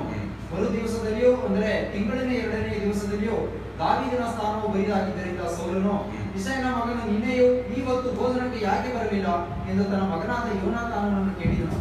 ಅದಕ್ಕೆ ಯೋನಾತಾನನು, ದಾವೀದನು ಬೇತ್ಲೆಹೇಮಿನಲ್ಲಿ ನಮ್ಮ ಗೋತ್ರದವರು ಯಜ್ಞ ಮಾಡುತ್ತಾರೆ. ನನ್ನ ಅಣ್ಣನು ಅದಕ್ಕಾಗಿ ನನ್ನನ್ನು ಕರೆದಿದ್ದಾನೆ. ದಯವಿಟ್ಟು ನನಗೆ ಅಪ್ಪಣೆ ಕೊಡು, ನಾನು ಹೋಗಿ ನನ್ನ ಅಣ್ಣಂದಿರನ್ನು ನೋಡಿ ಬರುತ್ತೇನೆ ಎಂದು ನನ್ನನ್ನು ಬಹಳವಾಗಿ ಬೇಡಿಕೊಂಡು ಹೋದನು. ಆದುದರಿಂದ ಅವನು ಅರಸನ ಪಂಕ್ತಿಗೆ ಬರಲಿಲ್ಲ ಎಂದು ಉತ್ತರ ಕೊಟ್ಟನು. ಆಗ ಸೌಲನು ಬಹಳವಾಗಿ ಉರಿಕೊಂಡು ಯೋನಾತಾನನಿಗೆ, ಇರೋ ದುಷ್ಟದಾಸಿಯ ಮಗನೇ, ನೀನು ಸ್ವಂತ ಮಗನನ್ನು ಹೆಂಗೆ ಬೈತಾರೆ ನೋಡಿ. ಈ ಕಾಲದಲ್ಲಿ ತಂದೆ ತಾಯಿ ಕೆಲವು ಮನೆಗಳಲ್ಲಿ ಮಕ್ಕಳನ್ನು ಈ ರೀತಿ ಬೈತಾರೆ. ಮಕ್ಕಳನ್ನು ಮುದ್ದು ಮಕ್ಕಳೇ, ಬಂಗಾರ ಹಂಗೆಲ್ಲ ಕರೆದನ್ನು ಬಿಟ್ಟು ಸ್ವಂತ ಮಕ್ಕಳನ್ನೇ ಬಾಯಿಗೆ ಬಂದ ಹಾಗೆ ಮಾತನಾಡ್ತಾರೆ, ಬೈತಾರೆ. ಪಾಪ, ದೇವರ ಆತ್ಮನ ಇಲ್ಲದವರ ಸ್ವಭಾವ. ದುಷ್ಟದಾಸಿಯ ಮಗನೇ, ನೀನು ಇಷಯನ ಮಗನೊಡನೆ ಸೇನದಿಂದಿರುವುದು ನನಗೆ ಗೊತ್ತಿಲ್ಲವೋ? ಇದರಿಂದ ನಿನಗೂ ನಿನ್ನನ್ನು ಹೆತ್ತವಳಿಗೂ ಮಾನಭಂಗವಾಗುವುದು. ಆ ಇಷಯನ ಮಗನು ಭೂಲೋಕದಲ್ಲಿರುವವರಿಗೆ ನಿನಗಾಗಲೂ ನಿನ್ನ ರಾಜ್ಯಕ್ಕಾಗಲೂ ನೆಲೆಯಿಲ್ಲ. ಆದ್ದರಿಂದ ಅವನನ್ನು ಕರೆಸಿ ನನ್ನ ಬಳಿಗೆ ತೆಗೆದುಕೊಂಡು ಬಾ, ಅವನು ಸಾಯಬೇಕು ಅಂದನು. ಅದಕ್ಕೆ ಯೋನಾತಾನನು, ಅವನು ಹೆಂಗೆಲ್ಲ ಮಾತನಾಡ್ತಾನೆ. ನಾಳೆ ನೀನೇ ಅರಸನು, ಈಶೆಯನ ಮಗನಿದ್ರೆ ನೀನು ಅರಸನಾಗಲ್ಲ, ಬುದ್ಧಿಗಿನ ಹಾಗೆ ಕಾರ್ಯ ಮಾಡ್ತಾ ಇದೆಯಲ್ಲ, ಬಿಟ್ಬಿಡು, ಕರ್ಕೊಂಡು ಬಾ ಮುಗಿಸ್ಬಿಡೋಣ ಅಂತ ಹೇಳ್ತಾನೆ. ನಿಜವಾದ ಪ್ರೀತಿ ಏನ್ ಗೊತ್ತಾ? ಅದೇ ಪ್ರಾಣ ತಂದೆ ಪ್ರೀತಿಸಿದ್ರೆ ಅವನ ಪ್ರಾಣವನ್ನು ತೆಗೆದು ಆಸೆ ಮಾಡುವ ತನ್ನ ತಂದೆ ಮುಂದೆ ಅವನು ತನ್ನ ಪ್ರಾಣದಂತೆ ಪ್ರೀತಿಸಿದ್ರಿಂದ ಅವನನ್ನು ಒಂದು ದಿವಸ ಕೂಡ ಅವನು ಹಿಡಿದುಕೊಟ್ಟಿಲ್ಲ. ಹಲ್ಲೆಲೂಯಾ. ನಮಗೆಲ್ಲ ಹಿಂಗೆ ಒಂದು ಚಾನ್ಸ್ ಸಿಕ್ಕಿದ್ರೆ, ಅಯ್ಯೋ ನಾವು ನೆಕ್ಸ್ಟ್ ಅರಸನ ನೈಸ್ ಆಗಿ ಕರ್ಕೊಂಡು ಬಂದ್ಬಿಡೋಣ ಅಂತ ಹೇಳಿ ಕರ್ಕೊಂಡು ಬಂದಿರ್ತಾರೆ. ಬಟ್ ಅವನು ನಿಜವಾದ ಪ್ರೀತಿ ಅವನಲ್ಲಿ ಇದ್ದದರಿಂದ, ಒಡಂಬಡಿಕೆ ಪ್ರೀತಿ ಇದ್ದದರಿಂದ ಅವನನ್ನು ಒಂದೊಂದು ಕ್ಷಣದಲ್ಲಿ ಕಾಪಾಡುವನಾಗಿದ್ದನು. ಮುಂದೆ ಅದಕ್ಕೆ ಯೋನಾತಾನನು, ಅವನು ಯಾಕೆ ಸಾಯಬೇಕು, ಅವನು ಏನು ಮಾಡಿದನು ಎಂದು ತನ್ನ ತಂದೆಯನ್ನು ಕೇಳಿದರು. ಕೂಡಲೇ ಸೌಲನು ಅವನನ್ನು ತಿವಿಯಬೇಕೆಂದು ಈಟಿಯನ್ನು ಎಸೆದನು. ತನ್ನ ಸ್ವಂತ ಮಗನನ್ನು ಇವತ್ತು ಸಾಯಿಸುವುದಕ್ಕೆ ಪ್ರಯತ್ನಿಸ್ತಾನೆ. ತನ್ನ ತಂದೆಯು ದಾವೀದನನ್ನು ಕೊಲ್ಲುವುದಕ್ಕೆ ನಿಶ್ಚಯಿಸಿದ್ದಾನೆಂಬುದು ಯೋನಾತಾನನಿಗೆ ಗೊತ್ತಾಗಲು ಅವನು ಬಲು ಸಿಟ್ಟುಕೊಂಡು ಪಂಕ್ತಿಯಿಂದ ಎದ್ದು ಹೋದನು. ತನ್ನ ತಂದೆಯು ದಾವೀದನನ್ನು ಅಪಮಾನ ಮಾಡಿಸಿದ್ದರಿಂದ ಯೋನಾತಾನನಿಗೆ ಬಹಳ ದುಃಖ ಉಂಟಾಗಿ ಅವನು ಆ ದಿವಸ ದಾವೀದನನ್ನು ಅವಮಾನ ಪಡಿಸಿದ್ದರಿಂದ. ನಮಗೆ ಏನಾದ್ರು ಅವಮಾನ ಬಂದ್ರೆ ನಮ್ಮ ಫ್ರೆಂಡ್ಸ್ಗೆಲ್ಲ ಖುಷಿ ಆಗುತ್ತಾ? ಇಲ್ಲ, ಅವ್ರು ನಮ್ಮ ಕೈ ನಿಲ್ತಾರ? ಊಟ ಮಾಡಲಿಲ್ಲ. ಆಗ್ತಾನೆ ಇದೆ, ಬಹಳ ದುಃಖವು ಉಂಟಾಗಿ ಅವನು ಆ ದಿವಸ ಊಟ ಮಾಡಲೇ ಇಲ್ಲ. ಊಟ ಮಾಡಲೇ ಇಲ್ಲ. ಹಲ್ಲೆಲೂಯಾ. ಈ ರೀತಿಯಲ್ಲಿ ನಮಗೆ ಅವಮಾನ ಬರುವಾಗ ನಮಗಾಗಿ ಕಣ್ಣೀರು ಬಿಡುವವರು, ನಮಗಾಗಿ ಪ್ರಾರ್ಥಿಸುವವರು, ನಮಗಾಗಿ ಉಪವಾಸ ಮಾಡಿಕೊಳ್ಳೋರು ನಮಗೆ ಬೇಕು. ಹಲ್ಲೆಲೂಯಾ. ನೀವು ಹಳೆ ನಿಮಿತ್ತಲ್ಲಿ ಇನ್ನೊಂದು ಎಕ್ಸಾಂಪಲ್ ಕೂಡ ನೋಡ್ಬೋದು. ದಾನಿಯೇಲನನ್ನು ಸಿಂಹದ ಗವಿಯಲ್ಲಿ ಹಾಕಿರುವಾಗ ಅವನನ್ನು ಪ್ರೀತಿಸಿದ ಆ ಅರಸನು ಅವನಿಗೆ ಸ್ನೇಹಿತನಾಗಿದ್ದನು, ಅವನ ಮಿತ್ರನಾಗಿದ್ದನು. ಅವನು ರಾತ್ರಿ ಯಾವುದು ಮನೋರಂಜನೆ ತನ್ನ ಮುಂದೆ ತಂದಿರಲಿಲ್ಲ, ರಾತ್ರಿ ಊಟ ಮಾಡಲಿಲ್ಲ. ನಮಗಾಗಿ, ನಮಗೆ ಅವಮಾನ ಬರುವಾಗ, ನಮಗೆ ಕಷ್ಟ ಬರುವಾಗ ನಮ್ಮ ಜೊತೆಯಲ್ಲಿ ಇರುವವರು ಹೇಗೆ ಇರಬೇಕು? ಈ ರೀತಿಯಲ್ಲಿ ಉಪವಾಸ ಮಾಡಿಕೊಂಡು ನಮಗಾಗಿ ಕಣ್ಣೀರು ಬಿಟ್ಟು ಪ್ರಾರ್ಥನೆ ಮಾಡುವವರಾಗಿ, ದುಃಖ ಮುಖವುಳ್ಳವರಾಗಿ, ನಮ್ಮ ಪರವಾಗಿ ನಿಲ್ಲುವವರಾಗಿ ಇರಬೇಕು. ಅದೇ ನಿಜವಾದ ಕ್ರೈಸ್ತಿಯ ಪ್ರೀತಿ, ನಿಜವಾದ ಫ್ರೆಂಡ್ಶಿಪ್, ಕ್ರಿಸ್ತನಲ್ಲಿ ಇರುವ ಫ್ರೆಂಡ್ಶಿಪ್ ಅದು. ಮುಂದೆ ಅವನು ಮರುದಿವಸ ಮುಂಜಾನೆ ಒಬ್ಬ ಹುಡುಗನನ್ನು ಕರ್ಕೊಂಡು ದಾವೀದನನ್ನು ನೋಡುವುದಕ್ಕಾಗಿ ಅಡವಿಗೆ ಹೋಗಿ ಹುಡುಗನಿಗೆ, ಬೇಗ ಹೋಗಿ ನಾನು ಎಸೆದ ಬಾಣಗಳನ್ನು ಕೂಡಿಸಿಕೊಂಡು ಬಾ ಎಂದು ಹೇಳಿದನು. ಆ ಹುಡುಗನು ಹೋಗುತ್ತಿರುವಾಗ ಯೋನಾತಾನನು ಬಾಣವನ್ನು ಅವನ ಆಚೆಗೆ ಎಸೆದನು. ಹುಡುಗನು ಬಾಣ ಬಿದ್ದ ಸ್ಥಳಕ್ಕೆ ಬಂದಾಗ ಯೋನಾತಾನನು ಅವನಿಗೆ, ಬಾಣವು ನಿನ್ನ ಆಚೆ ಬಿದ್ದಿತ್ತಲ್ಲ, ಬೇಗ ಹೋಗು, ನಿಲ್ಲಬೇಡ ಎಂದು ಕೂಗಿ ಹೇಳಿದನು. ಹುಡುಗನು ಬಾಣಗಳನ್ನು ಕೂಡಿಸಿಕೊಂಡು ಯಜಮಾನನ ಬಳಿಗೆ ಬಂದನು. ಇದರ ರಹಸ್ಯವು ಯೋನಾತಾನ ದಾವೀದನಿಗೆ ಗೊತ್ತೇ ಹೊರತು ಆ ಹುಡುಗನಿಗೆ ಗೊತ್ತಿರಲಿಲ್ಲ. ಯೋನಾತಾನನು ತನ್ನ ಆಯುಧಗಳನ್ನು ಹುಡುಗನ ಕೈಯಲ್ಲಿ ಕೊಟ್ಟು ಅವನಿಗೆ ಅವುಗಳನ್ನು ಊರಿಗೆ ತೆಗೆದುಕೊಂಡು ಹೋಗು ಎಂದು ಹೇಳಿದನು. ಹುಡುಗನು ಹೋಗುತ್ತಲೇ ದಾವೀದನು ಕಲ್ಲು ಕುಪ್ಪೆಯ ಬಳಿಯಿಂದ ಎದ್ದು ಬಂದು 3 ಸಾರಿ ಸಾಷ್ಟಾಂಗವಾಗಿ ಯೋನಾತಾನನನ್ನು ವಂದಿಸಿದನು. ಅವರು ನೋಡಿ, ಇಲ್ಲಿ ಅವನು ಫ್ರೆಂಡ್ ಆಗಿ ಬಿಟ್ಟರು, ಅವನಿಗೆ ಕೊಡಬೇಕಾದ್ರೆ ಪ್ರೀತಿಯಲ್ಲಿ ಮರ್ಯಾದೆ ಉಂಟು. ಹಲ್ಲೆಲೂಯಾ. ಪ್ರೀತಿಯಲ್ಲಿ ಮರ್ಯಾದೆ ಉಂಟು. ಅವನಿಗೆ ಮರ್ಯಾದೆ ಕೊಡ್ತಾನೆ. ಎಷ್ಟು ಸಾಷ್ಟಾಂಗ ನಮಸ್ಕಾರ ಮಾಡ್ತಾರೆ. ಈಗಲೇ ನಾವೆಲ್ಲ ಫ್ರೆಂಡ್ಸ್ ಮಾಡ್ತೇವ? ಹಂಗೆಲ್ಲ ಚಾನ್ಸೇ ಇಲ್ಲ. ಅವರು ಒಬ್ಬರಿಗೊಬ್ಬರು ಮುದ್ದಿಟ್ಟುಕೊಂಡು ಹೊತ್ತರು. ದಾವೀದನು ಬಹಳವಾಗಿ ಎತ್ತನು. ಅನಂತರ ಯೋನಾತಾನನು ದಾವೀದನಿಗೆ, ಸಮಾಧಾನದಿಂದ ಹೋಗು, ನಾವು ಯೆಹೋವನ ಹೆಸರಿನಲ್ಲಿ ಆಣೆಯಿಟ್ಟು ಒಡಂಬಡಿಕೆ, ಯೆಹೋವನ ದೇವರ ಹೆಸರಲ್ಲಿ ಆಣೆಯಿಟ್ಟು ಒಡಂಬಡಿಕೆಯನ್ನು ಮಾಡಿಕೊಂಡಿದ್ದೇವಲ್ಲ. ಆತನೇ ನನಗೂ ನಿನಗೂ ನನ್ನ ಸಂತಾನಕ್ಕೂ ನಿನ್ನ ಸಂತಾನಕ್ಕೂ ಸದಾ ಸಂಬಂಧ ಸಾಕ್ಷಿಯಾಗಿರಲಿ ಎಂದು ಹಲ್ಲೆಲೂಯಾ ಎಂದು ಹೇಳಿದನು. ತರುವಾಯ ದಾವೀದನು ಹೊರಟು ಹೋದನು. ಯೋನಾತಾನನು ಊರೊಳಕ್ಕೆ ಬಂದನು. ನೀವು ನೋಡಿದರೆ ಈ ಒಂದು ಕ್ಷಣ ಬಹಳ ಪ್ರಾಮುಖ್ಯವಾದ ಒಂದು ಸಮಯ. ಜೊತೆಯಲ್ಲಿ ಇದ್ದ ಫ್ರೆಂಡ್ಸ್ ಇವತ್ತು ಅಗಲಿಸಲ್ಪಡ್ತಾರೆ. ಅಲ್ಲಿ ಯೋನಾತಾನನು ಅವನು ಕಾಪಾಡುತ್ತಾನೆ. ಸತ್ಯದ ಹೇಳುವ ರೀತಿಯಲ್ಲಿ ನಾನು ಲೈನ್ ಆಗಿದ್ದೇನೆ. ಯೋನಾತಾನನು ದಾವೀದನ ಜೀವವನ್ನು ಉಳಿಸಿದನು. ಒಂದು ವೇಳೆ ಅವನು ತಂದೆ ಕೈಯಲ್ಲಿ ಒಪ್ಪಿಸಿಕೊಡುತ್ತಿದ್ದರೆ ಅಷ್ಟೇ, ಯೇಸು ಕರ್ತನು ದಾವೀದನ ಕುಮಾರನಾಗಿ ಬಂದಿರಲಿಕ್ಕೆ ಸಾಧ್ಯವೇ ಇಲ್ಲ. ಇಲ್ಲಿ ಯೋನಾತಾನನು ಈ ರಕ್ಷಣೆ ಚರಿತ್ರದಲ್ಲಿ ಬಹಳ ಪ್ರಾಮುಖ್ಯವಾದ ಒಂದು ಸ್ಥಳವನ್ನು ತಗೊಂಡಿರುವುದನ್ನು ನಾವು ನೋಡುತ್ತೇವೆ. ಹಲ್ಲೆಲೂಯಾ. ರಕ್ಷಣೆ ಬರಲಿಕ್ಕಿರುವ ಆ ಒಂದು ಯಹೂದಿಯ ಕುಲದಲ್ಲಿ ದೊಡ್ಡ ಅರಸನಾಗಿದ್ದ ಆ ದಾವೀದನನ್ನು ಅವನು ಉಳಿಸಿ ಕಾಪಾಡುತ್ತಾನೆ. ಹಲ್ಲೆಲೂಯಾ. ಆಮೇಲೆ ನೋಡಿದ್ರೆ ದಾವೀದನು ಅಲೆದಾಡುವನಾಗಿ ಅವನು ಮರುಭೂಮಿಯಲ್ಲಿ, ವನಾಂತರದಲ್ಲಿಯೂ ಅವನು ಇರುವಾಗ ಯುದ್ಧಗಳು ನಡೀತಾ ಇದೆ.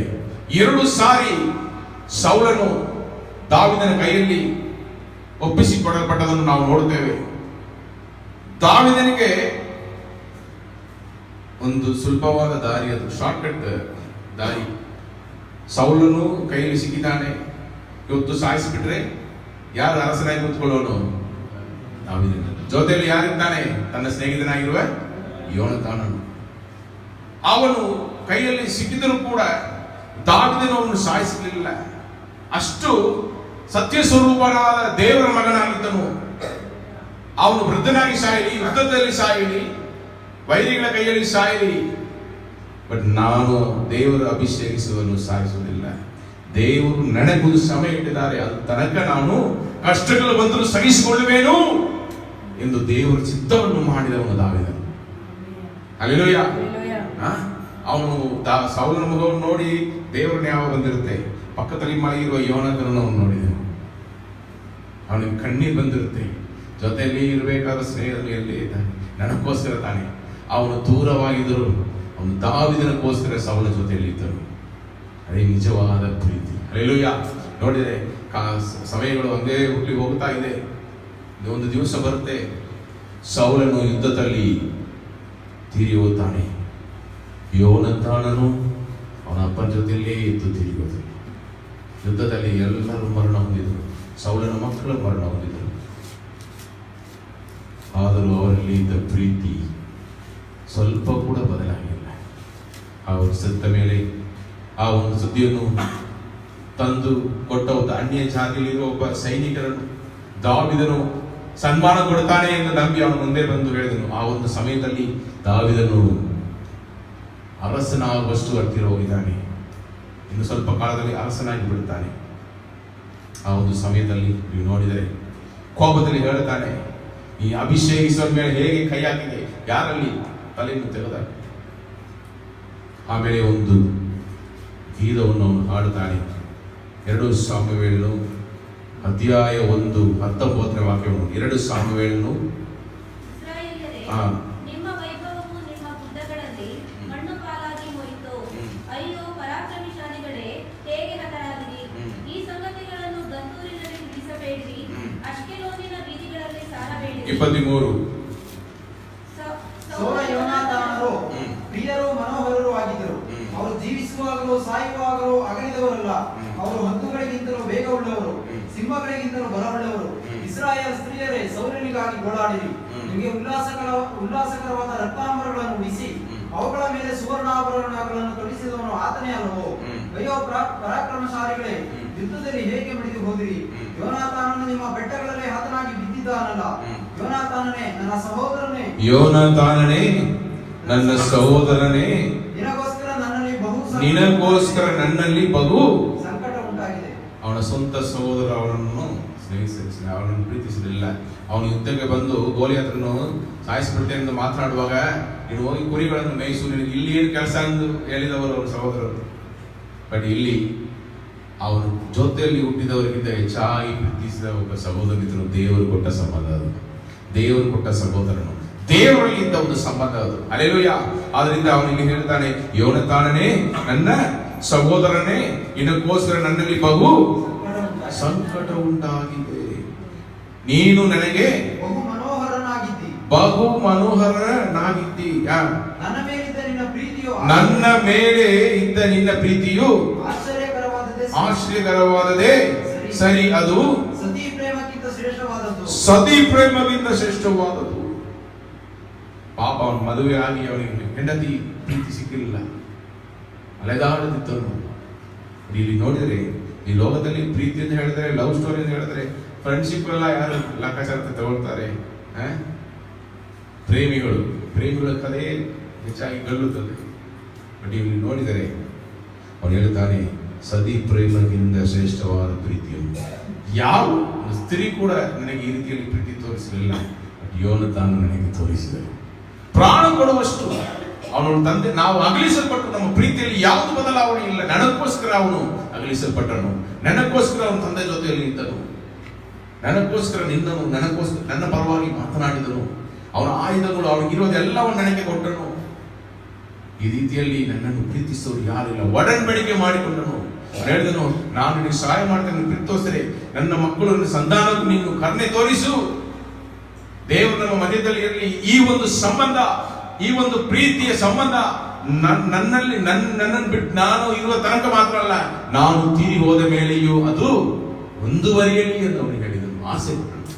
ಆದ್ದರಿಂದ ನೀವು ನೋಡಿದರೆ ಇವತ್ತು ಅವರು ತೀರಿ ಹೋದ ಮೇಲೆ ಸೌಲನು, ಯೋನಾತಾನನು ಮಕ್ಕಳು, ಸೌಲನ ಮಕ್ಕಳೆಲ್ಲ ತೀರಿ ಹೋದ ಮೇಲೆ ದಾವೀದನು ಅರಸನಾಗ್ತಾನೆ.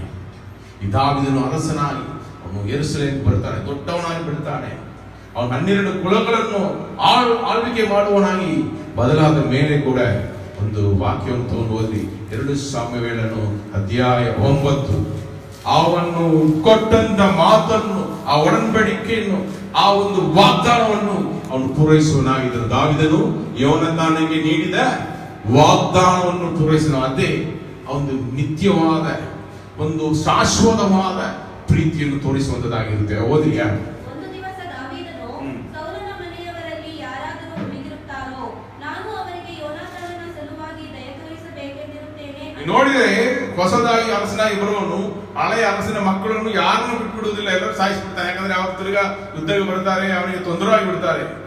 ಇಲ್ಲಿ ದಾವೀದನು ಯೋನಾತಾನನ ಮೇಲೆ ಪ್ರೀತಿ ಇಟ್ಟದರಿಂದ ಅವನು ಆ ಕುಟುಂಬವನ್ನು ಕಾಪಾಡಬೇಕು. ಯಾರಾದ್ರೂ ಇದ್ರೆ ಅವರಿಗೆ ನಾನು ಸಹಾಯ ಮಾಡ್ತೇನೆ, ನಾನು ಕೊಟ್ಟದ ಮಾತನ್ನು ಪೂರೈಸುವೆನು ಎಂದು ಅವನು ಮುಂದೆ ಬರುವುದನ್ನು ನಾವು ನೋಡುತ್ತೇವೆ.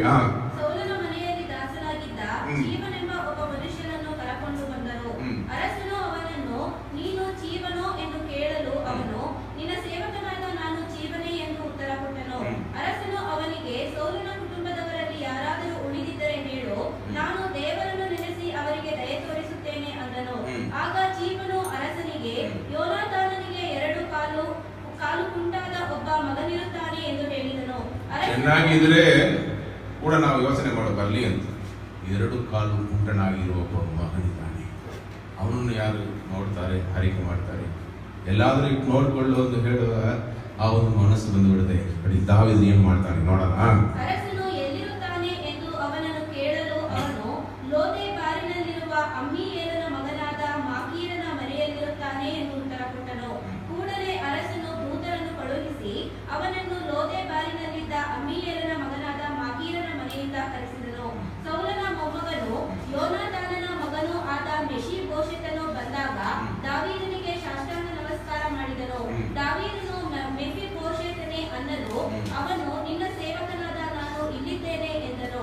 ಆಗ ದಾವೀದನು ಅವನಿಗೆ, ಹೆದರಬೇಡ, ನಿನ್ನ ತಂದೆಯಾದ ಯೋನಾತಾನನನ್ನು ನೆನೆಸಿ, ನಿನ್ನ ತಂದೆಯಾದ ಯೋನಾತಾನನ ಪ್ರೀತಿಯನ್ನು ಅವನ ಜೊತೆಗೆ ಮಾಡಿಕೊಂಡ ಒಡಂಬಡಿಕೆಯನ್ನು ನೆನೆಸಿ ನಿನಗೆ ದಯೆ ತೋರಿಸುತ್ತೇನೆ. ನಿನ್ನ ಅಜ್ಜನಾದ ಸೌಲನ ಭೂಮಿಯನ್ನೆಲ್ಲ ನಿನಗೆ ಹಿಂದಕ್ಕೆ ಕೊಡುತ್ತೇನೆ. Wow, hallelujah. ಸೊತ್ತು ಸಂಪದೆಲ್ಲ ಕೊಡ್ತಾನೆ. ಮತ್ತು ನೀನು ಪ್ರತಿದಿನ ನನ್ನ ಪಂಕ್ತಿಯಲ್ಲಿ ಊಟ ಮಾಡಬೇಕು ಎಂದು ಹೇಳಿದನು. ಹಲ್ಲೆಲೂಯಾ. ಪ್ರತಿದಿನ ಅವನ ಪಂಕ್ತಿಯಲ್ಲಿ ಅವನ ಜೊತೆಯಲ್ಲಿ ಅವನ ಕುಟುಂಬದಲ್ಲಿ ಒಬ್ಬನಾಗಿ ಕೂತ್ಕೊಂಡು ಊಟ ಮಾಡೋದಕ್ಕೆ ಅವನಿಗೆ ಒಂದು ಅವಕಾಶ ಕೊಡ್ತಾನೆ. ಹಲ್ಲೆಲೂಯಾ. ಏನೋ ಒಂದು ರೂಮ್ ಸೆಟ್ ಮಾಡಿ ಅಲ್ಲಿ ಕೂತ್ಕೋಪ, ಅಲ್ಲಿ ನನಗೆ ಯಾರಾದ್ರೂ ನೋಡಿಕೊಳ್ತಾರೆ ಅಂತ ಹೇಳಿಲ್ಲ. ಇನ್ನು ದಿನ ನನ್ನ ಪಂಕ್ತಿಯಲ್ಲಿ ನನ್ನ ಜೊತೆಯಲ್ಲಿ ನಮ್ಮ ಕುಟುಂಬದವರ ಜೊತೆಯಲ್ಲಿ ಊಟ ಮಾಡಬೇಕು. ಹಲ್ಲೆಲೂಯಾ. ಏದಿಯ ಪ್ರೀತಿ, ಒಡಂಬಡಿಕೆಯ ಪ್ರೀತಿ, ಅವನು ಕೊಟ್ಟಂತ ಮಾತು. ಯೋನಾತಾನ ಅವನು ಪ್ರೀತಿ ತೋರಿಸ್ತಾನೆ. ಹೌದು, ಇಲ್ಲಿ ದಾವೀದನು ಅವನು ಸತ್ತ ಮೇಲೆ ಕೂಡ ಆ ಮಾರ್ಪಡದ ಪ್ರೀತಿಯನ್ನು ಅವನಿಗೆ ತೋರಿಸ್ತಾನೆ. ಹಲ್ಲೆಲೂಯಾ. ಮುಂದೆ ಹೋದ್ಮಾ. ಮೆಫೀಬೋಶೆತನು ಇದನ್ನು ಕೇಳಿ ಅರಸನಿಗೆ ಸಾಷ್ಟಾಂಗ ನಮಸ್ಕಾರ ಮಾಡಿ, ನೀನು ಸತ್ತ ನಾಯಿಯಂತಿರುವ ನನ್ನನ್ನು ಲಕ್ಷಿಸುವ ಹಾಗೆ ನಿನ್ನ ದಾಸನಾದ ನಾನು ಎಷ್ಟರವನು ಅಂದನು.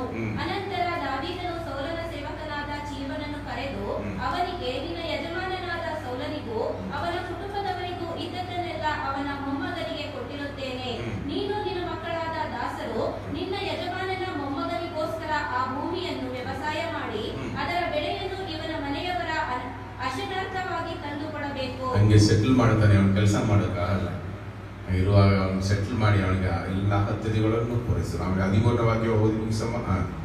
ಮೆಫೀಬೋಶೆತನಿಗೆ ಪ್ರತಿದಿನವೂ ರಾಜಪಂಕ್ತಿಯಲ್ಲಿ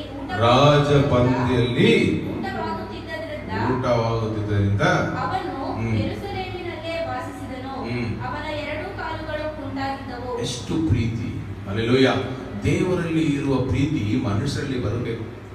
ಅದೇ ಯೇಸು ಕರ್ತನು ಹೇಳಿದರು, ನೀವು ನನ್ನನ್ನು ಪೂರ್ಣ ಮನಸ್ಸಿಂದ, ಪೂರ್ಣ ಶಕ್ತಿಯಿಂದ, ಪೂರ್ಣ ಹೃದಯದಿಂದ, ಜೀವಮಾನದೆಲ್ಲ ನನ್ನನ್ನು ಪ್ರೀತಿಸಬೇಕು. ಆಮೇಲೆ ಅದಕ್ಕೆ ಸಮಾನವಾಗಿರುವ ಇನ್ನೊಂದು ಕಟ್ಟಲೆ, ಇದಿಲ್ಲದೆ ಅದು ಇಲ್ಲ. ಈ ದೇವರನ್ನು ಪ್ರೀತಿಸೋರ್ನ ಹೇಳೋರು, ನೀವು ಕಾಣುವ ಸಹೋದರನ್ನು ನೀವು ಪ್ರೀತಿಸದೇ ಇದ್ದರೆ ನಿಮ್ಮ ಪ್ರೀತಿ ನಿಜವಿಲ್ಲ ಅಂತ ಹೇಳ್ತಾರೆ. ಹಂಗಿರುವಾಗ ಕಾಣುವ ಸಹೋದರನ್ನು ಪ್ರೀತಿಸಿದವನು ಕಾಣದೇ ಇರುವ ದೇವರನ್ನು ಹೆಂಗೆ ಪ್ರೀತಿಸುವನು ಒಂದು ಸತ್ಯವೇದ ವಾಕ್ಯ ಇದೆ. ಅದೇ ರೀತಿಯಲ್ಲಿ ಹೇಳ್ತಾರೆ, 2ನೇ ಕಟ್ಟಲೆ, ನೀವು ನಿಮ್ಮನ್ನು ಪ್ರೀತಿಸುವ ಹಾಗೆ ಇತರರನ್ನು ಪ್ರೀತಿಸಬೇಕು. ಇದರಲ್ಲಿ ಸತ್ಯವೇದವು, ಧರ್ಮಶಾಸ್ತ್ರದ ಪುಸ್ತಕವು, ಹಳೆಯ ನಿಯಮ, ಹೊಸ ನಿಯಮ ಎಲ್ಲ ನೆರವೇರುತ್ತದೆ. ಹಲ್ಲೆಲೂಯಾ. ಕ್ರೈಸ್ತರಾಗಿರುವ ನಮ್ಮಲ್ಲಿ ಆ ದೇವರು ಕೊಟ್ಟಂತ ಸಂಬಂಧಗಳು ಇವೆ. ಎಷ್ಟೋ ಜನರನ್ನು ಸಭೆಯಲ್ಲಿಯೂ, ಮನೆಯಲ್ಲಿಯೂ, ಮನೆ ಹೊರಗಡೆಯೂ, ಗಂಡನಾಗಿ ಹೆಂಡತಿಯಾಗಿ, ಸಹೋದರನಾಗಿ ಸಹೋದರಿಯಾಗಿ, ಫ್ರೆಂಡ್ಸ್ ಆಗಿ, ಮಕ್ಕಳಾಗಿ, ಅತ್ತೆಯಾಗಿ, ಸೊಸೆಯಾಗಿ, ಬ್ರದರ್ ಇಲ್ಲ, ಅಳಿಯ, ಸಣ್ಣಿಲ್ಲ, ಮಾವ ಬಾವ ಎಲ್ಲ ಕೊಟ್ಟಿದ್ದಾರೆ. ಈ ರೀತಿಯಲ್ಲಿ ದೇವರು ಕೊಟ್ಟಿದ್ದಾರೆ. ನಾವು ದೇವರು ಕೊಟ್ಟಿರುವ ಆ ಒಂದು ಸಂಬಂಧಗಳಲ್ಲಿ ದೇವರ ಪ್ರೀತಿಯನ್ನು ತೋರಿಸುವರಾಗಿರಬೇಕು. ಹಲ್ಲೆಲೂಯಾ. ನಮ್ಮನ್ನು ಪ್ರೀತಿಸುವ ಹಾಗೆ ಇದರನ್ನು ಪ್ರೀತಿಸುವರಾಗಿರಬೇಕು. ಅವ್ರ ಪರವಾಗಿ ನಿಲ್ಲಬೇಕು, ಅವ್ರಿಗಾಗಿ ಮಾತನಾಡಬೇಕು, ಅವ್ರು ಮಾಡುವ ಒಳ್ಳೆಯ ಕಾರ್ಯಗಳ ಜೊತೆಯಲ್ಲಿ ನಿಲ್ಲಬೇಕು. ತಪ್ಪು ಮಾಡಿದ್ರೆ ತಪ್ಪು ಎಂದು ಹೇಳಬೇಕು, ಅವ್ರಿಗೋಸ್ಕರ ಪ್ರಾರ್ಥನೆ ಮಾಡಬೇಕು, ಅವರಿಗೆ ಒಂದು ಸಹಾಯ, ಹಣದ ಸಹಾಯ, ಏನಾದ್ರು ಸಹಾಯ ಬೇಕಾದ್ರೆ ಸಹಾಯ ಮಾಡಬೇಕು. ಕ್ರಿಯೆಗಳಲ್ಲಿ ಹಲ್ಲೆಲೂಯಾ.